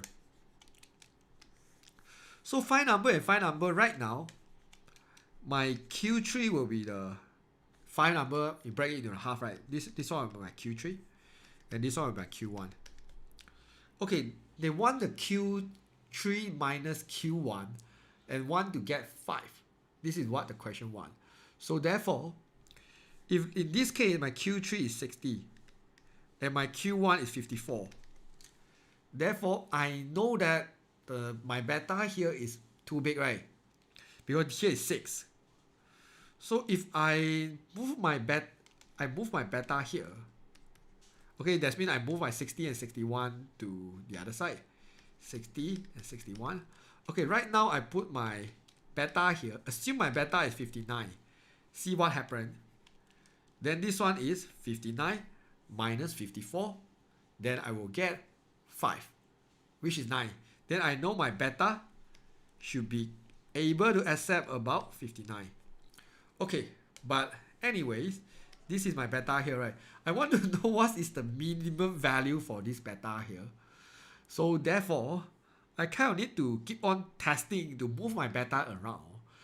Even though I think this method is a little bit stupid, but I don't know. If you have any smarter way, yeah, you can share with me. So therefore, I try myself to put a random number. Let's say my beta is 55. Let's say I make my beta equal to 55. Let's see what happens. So it will move around. Then I have a 55 here. So if I have the 55 like that, then 5 number here, right? 1, 2, 3. This is my 5th number. Then this is 59. Then here 5 number. This is 54. Still 59 minus 54. Then I know I can accept about 55 as a beta. Okay, what if I make it like 54? Still the same, right? Doesn't change. Okay, what if I make it become 53? If I make it become 53, right? Right now, my Q3 is, my Q1 is 53 already. Then you minus, you get 6, isn't it? So therefore, it cannot accept 53. So the smaller one is 54. So therefore, I know my beta must be between 54 to 59. Okay? So I don't know how to show the working, but if I show the working, maybe I will just show the minus one by one. This question try, yeah, I will do try and error. I check the marking scheme, they straight away give me the answer. So yeah, maybe you can write out the whole thing and then you can show, okay, and this number, your Q1 is this number, and then Q3 is another number, and then you minus it to show some working here. Not really. If they give you 3 mark, basically you have to show the 3 mark working. Of course, one of the mark, or maybe in this case, I guess here is about 2 mark for the final answer. And then I guess 1 mark is kind of like how you show it. Okay? Yeah, so if I find any like formula on how to do that, maybe I'll make a separate video. Okay, then question 23. The diagram 11 shows the spinner for Ponada price. A customer will get a chance to spin once for every 500 purchase. Okay, so he spent about 1,200, so definitely you know he can spin twice, right? Because every 500 can get spin once. So find the probability for him to win the different price. Okay. So we have some angle. Here is 90 degree. Here is 150 degree. So this one is 360 minus 90 minus 150. So this one is 120 degree. So therefore, because I want to win different price, then I kind of like, okay, this one is microwave. I guess it's microwave. So I can win about microwave and 100. But I will multiply 2 for this one because you can be 100 then microwave, isn't it? I will plus the probability of getting maybe microwave with 50. Alright, then I will multiply 2. Or I can get about 50 or 100. Then I multiply 2. Alright, then I will just plus all the probability like this. Okay, so if I want to get M, which the microwave is 90 over 360, right? And then you multiply, you want to get 100 is 120 over 360, right? So you get the idea how to do, right? So yeah, then let me write the 2 at the front. I prefer do like this. Normally I don't like to write the number at the back. So this one, M is 90 over 360. Multiply 50 ringgit is 150 over 360. And now plus 50 ringgit is 120 over 360. 100 ringgit is 120. This is 150. 120 over 360. Okay, then you just type in your calculator. Then I guess you should be able to get the correct answer. Okay, so I can cut the 0. I'm lazy to type so long.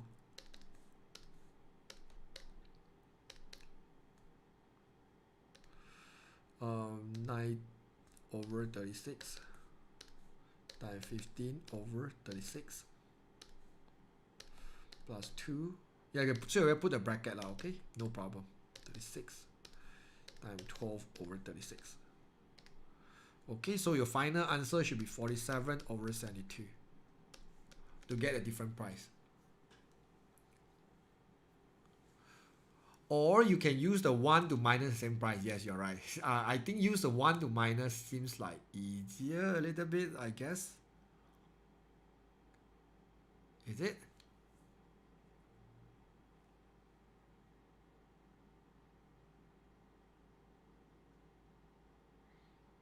Yeah. I think you use 1 to minus should be easier here. So may I know why we need to time 2?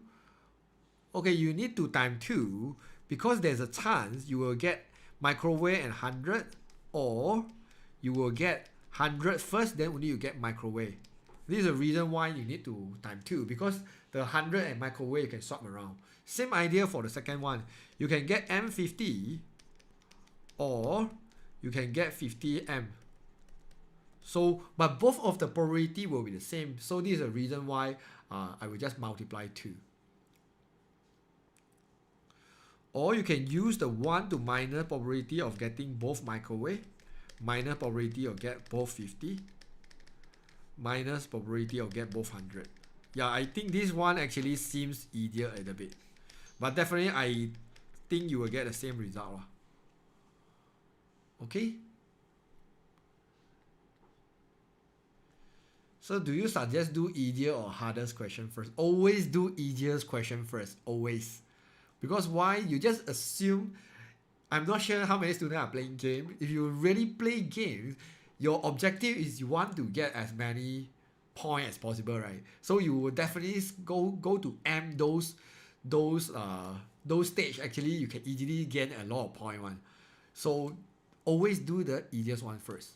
Because the hardest one, normally you might spend half an hour for one question. You stuck somewhere, let's say in paper 2. So therefore, you just imagine paper 2 you have I don't know 12 questions. You half an hour do one question, then it's impossible for you to finish already. Won't be like probability of MM. Yeah, you can use the 1 to minus that have the same microwave, then you can get so-called a different price.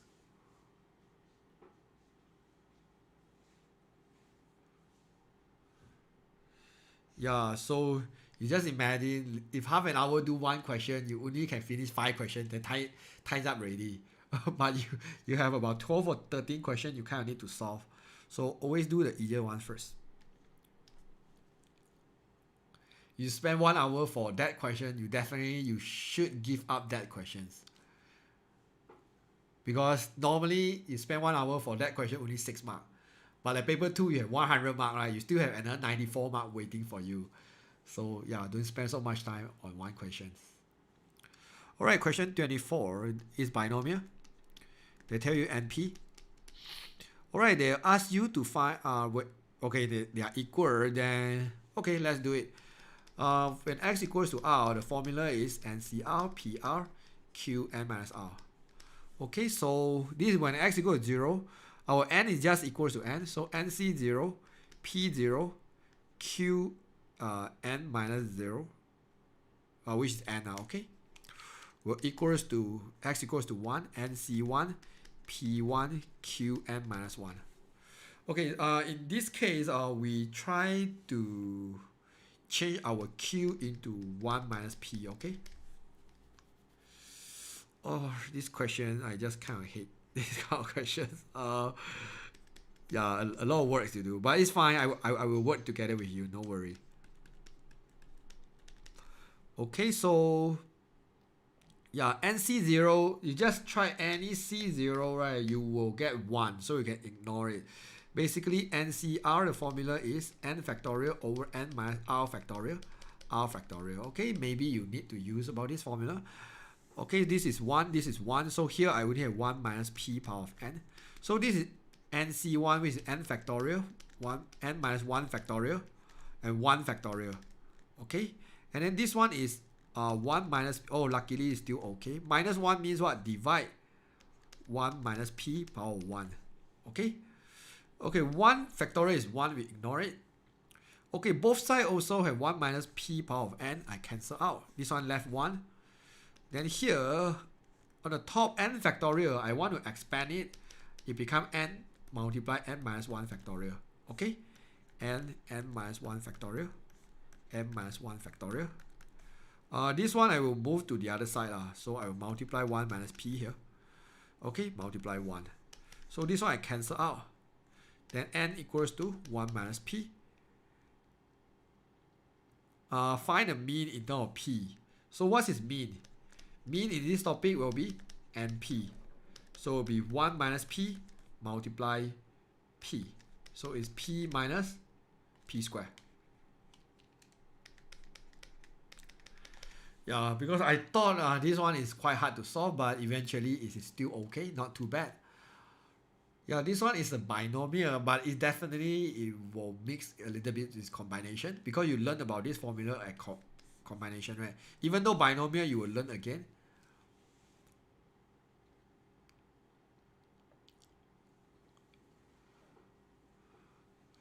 Alright, so let's move on to the last one.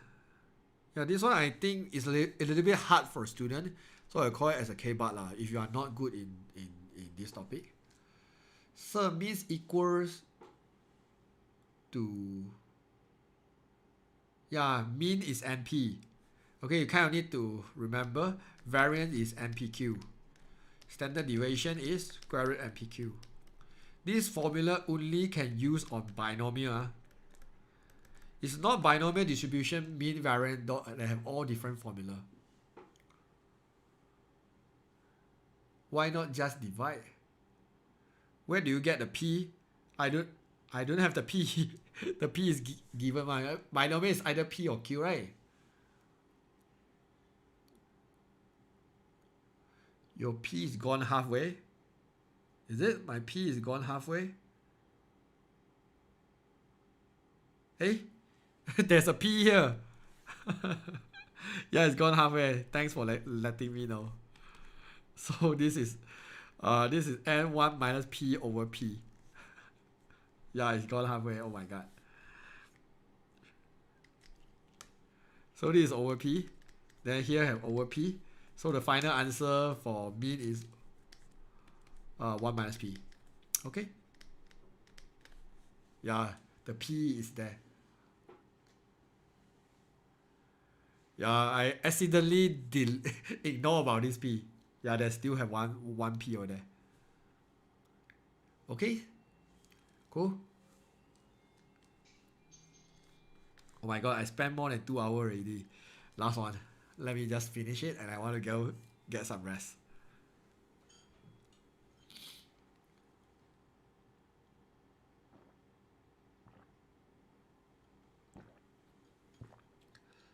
Okay. We have some company looking for 4 new employees. The 7 candidates attend the interview. So the company policy does not allow the husband and wife to work together. Given that a couple, so you have one couple of husband and wife among the candidates, find a number of different ways to select this employee. So how you eliminate 1 factorial? I'm not eliminate it because 1 factorial you type in the calculator is equals to 1. So any number multiply 1, you get back the same thing. So this is a reason I sort of ignore it. Because like P multiply 1 factorial, you get P. A multiply 1 factorial, you get A. So yeah. Okay, let's come to this question. I have 7 candidates. These 7 candidates, right? I have 1 husband, 1 wife, and another 5 candidates. So, and since the husband and wife cannot work together, right now I want to have 4 candidates. So I have 3 options. So option 1, I will pick a husband and another 3 candidates to make it about 4 candidates. Or I will pick a wife and then select another 3 candidates. Or I don't want to pick no husband or wife, the last option. Then I only select 4 candidates from the 5 candidates there. So this 3 candidates I select from 5. These 3 candidates I select from 5. You get the idea? Okay, let's do the first option first. If I really want to choose the husband, there's only 1 husband there. Then it's 1C1. So which is 1? If you want to select the husband, it's just 1. One way, only 1 husband among the 7 candidates. You cannot randomly select 1. Because a lot of students will argue with me, it's 7C1. 7C1 means what? You close your eyes, 7 candidates, you randomly pick 1 candidate. Then how do you know you randomly pick that candidate is a husband? If you are the wife, can you close your eyes and simply pick 1 person and assume that person is your wife?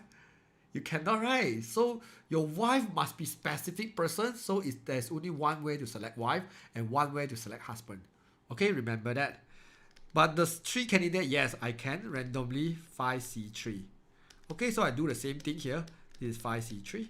Okay, the last one, because I do not want to select husband and wife, I only select the 5 here. I want to select 4 candidates. Then I will just do like this. 5C3 is 10. This is 10, this is 10, this is 5, plus together, 25. Done. Okay, this is how we select here. So, yeah, I hope you can understand. Yeah, this kind of case in IGCSE, which is Cambridge Math, is quite common. So, yeah, I look through the marking scheme and just a bit lazy to see what happening in marking scheme, but eventually I got the same answer, so I sort of ignore about the step in marking scheme. If you have a different answer or use a different method, yeah, feel free to check the marking scheme. Yeah, maybe that one is exactly what you are doing here.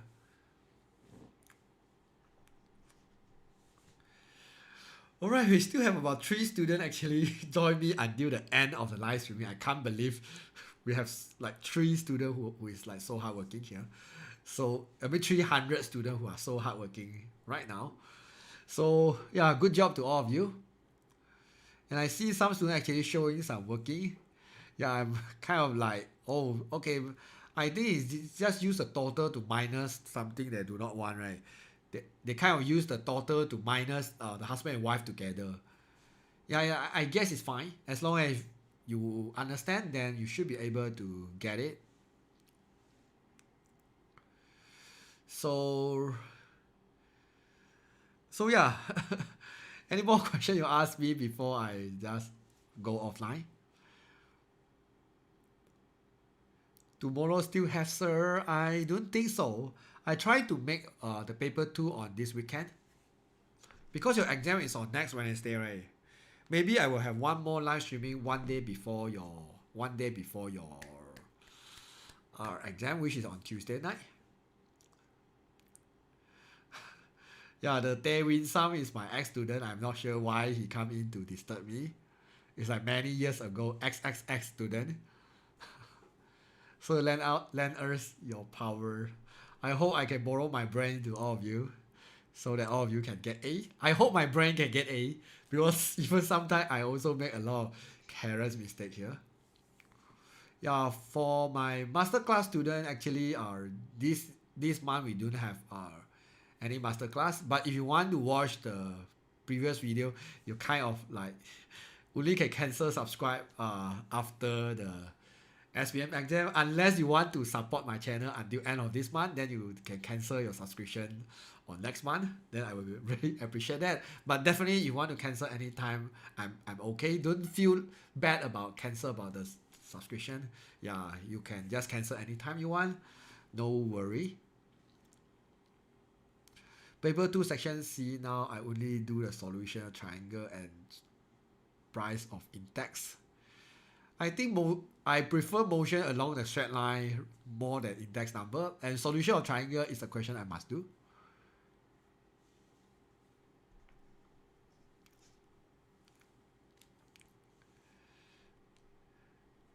(16A).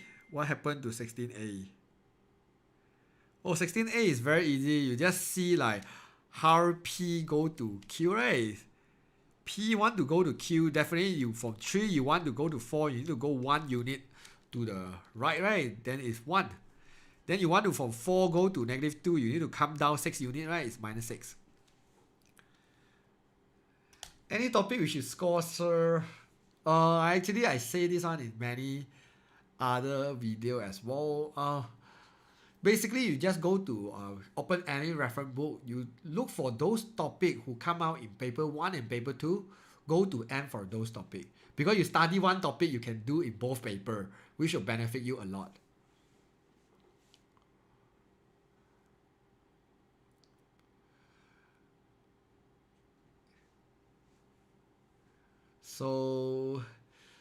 So yeah, I guess that's all. If you don't have any question, how n factorial become?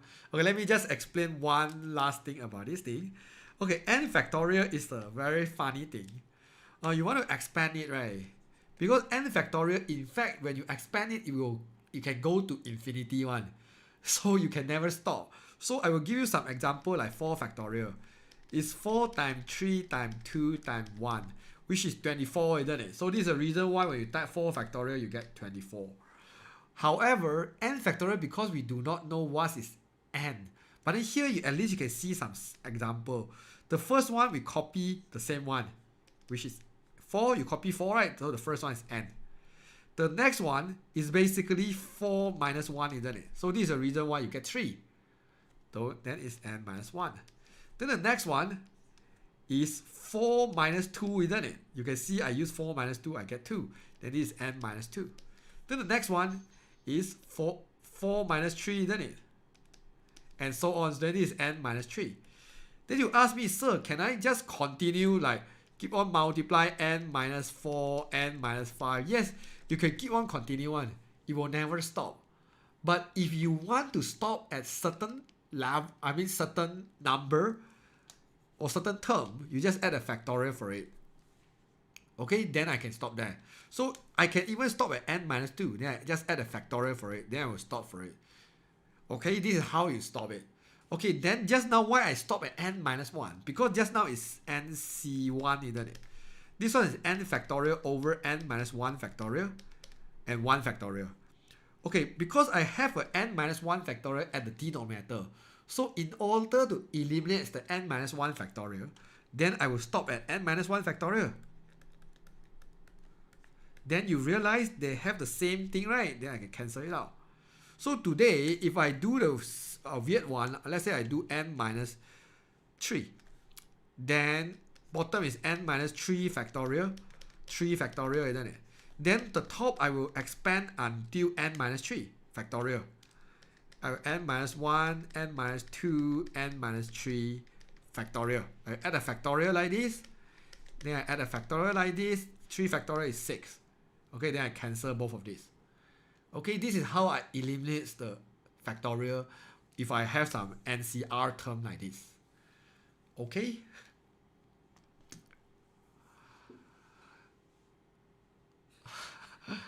Okay, so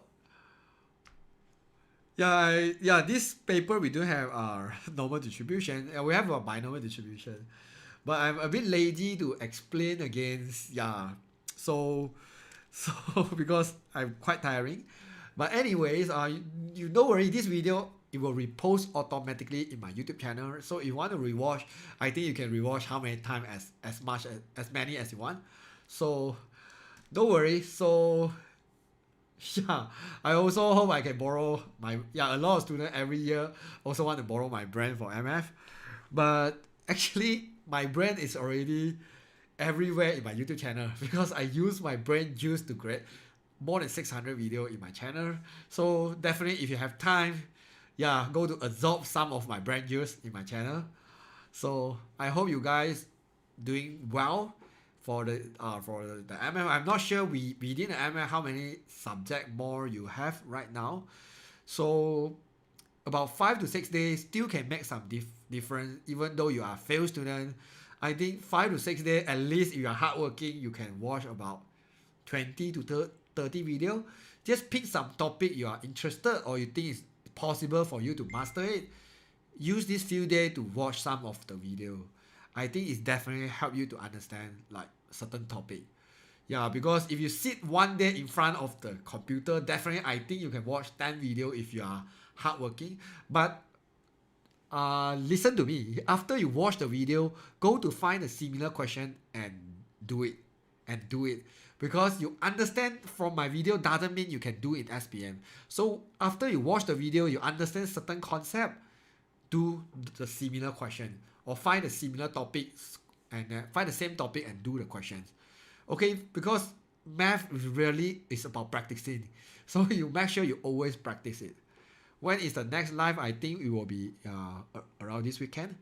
So you still have account, right? Yeah, then you spend some time on revision, revise your account. Are you going to make the last minute seminar night? Yeah, I think I will make a last minute seminar right one day before your SPM. Your SPM is on 10th of March, right? So definitely we will do one day before. Which topic have to focus? You ask me, I will say some very easy topic like linear law, like coordinate geometry. I mean, easier for me doesn't mean easier for you, because for me, uh, coordinate geometry progression is easy, linear law is easy, solution of triangle is easy, circular measure is easy, statistic actually is also quite easy. Yeah, and then differentiation is even easier for me because I love calculus. So differentiation and integration for me is considered easy. But then, yeah, it's I don't like about probability. I don't like probability. I don't like about index number. I don't like combination and distribution. Yeah, and then I don't like linear programming. Yeah, this is this is the topic I don't like. But probability distribution, after I master it, I find actually it's quite easy. And if I teach the higher level, I need a lot of probability distribution. So I keep on do the revision. So same thing to combination and distribution. If you plan to take STPM and A level, please to force yourself to love it. I hate those permutation and combination a lot. Until today, I kind of like not so hate it anymore because yeah, do a lot of practice. Because when I teach the higher level, like A level or STPM, definitely you have the probability mixed together with combination and distribution. So yeah, you kind of need to like force yourself to understand it. But a lot of topic for me is very easy, especially in paper one. Paper one for me, we have about 10 to 15 questions. It's sort of bonus mark one. If you have the basic, you can easily do about 10 to 15 questions. Because paper one is all the short questions. Normally it's very easy. And then MF, you are lucky in SPM because all the formula is given. If you take the IGCSE MF, which is Cambridge MF, they only give you like 3 or 4 formula only. Then all other formula you kind of need to memorize yourself. So if you think the SPM MF is hard, you need to go to see the IGCSE MF. So yeah. So I guess that's all. Yeah, we can chit chat next time. Yeah, now it's 11 already. I definitely need to get some rest. So all the best and fully utilize your time. If you don't take account, make sure you use all these 6 days for MF. So yeah, all the best. And if you have some difficulty, you can always go to watch my video. Bye bye. See you guys around. And good night.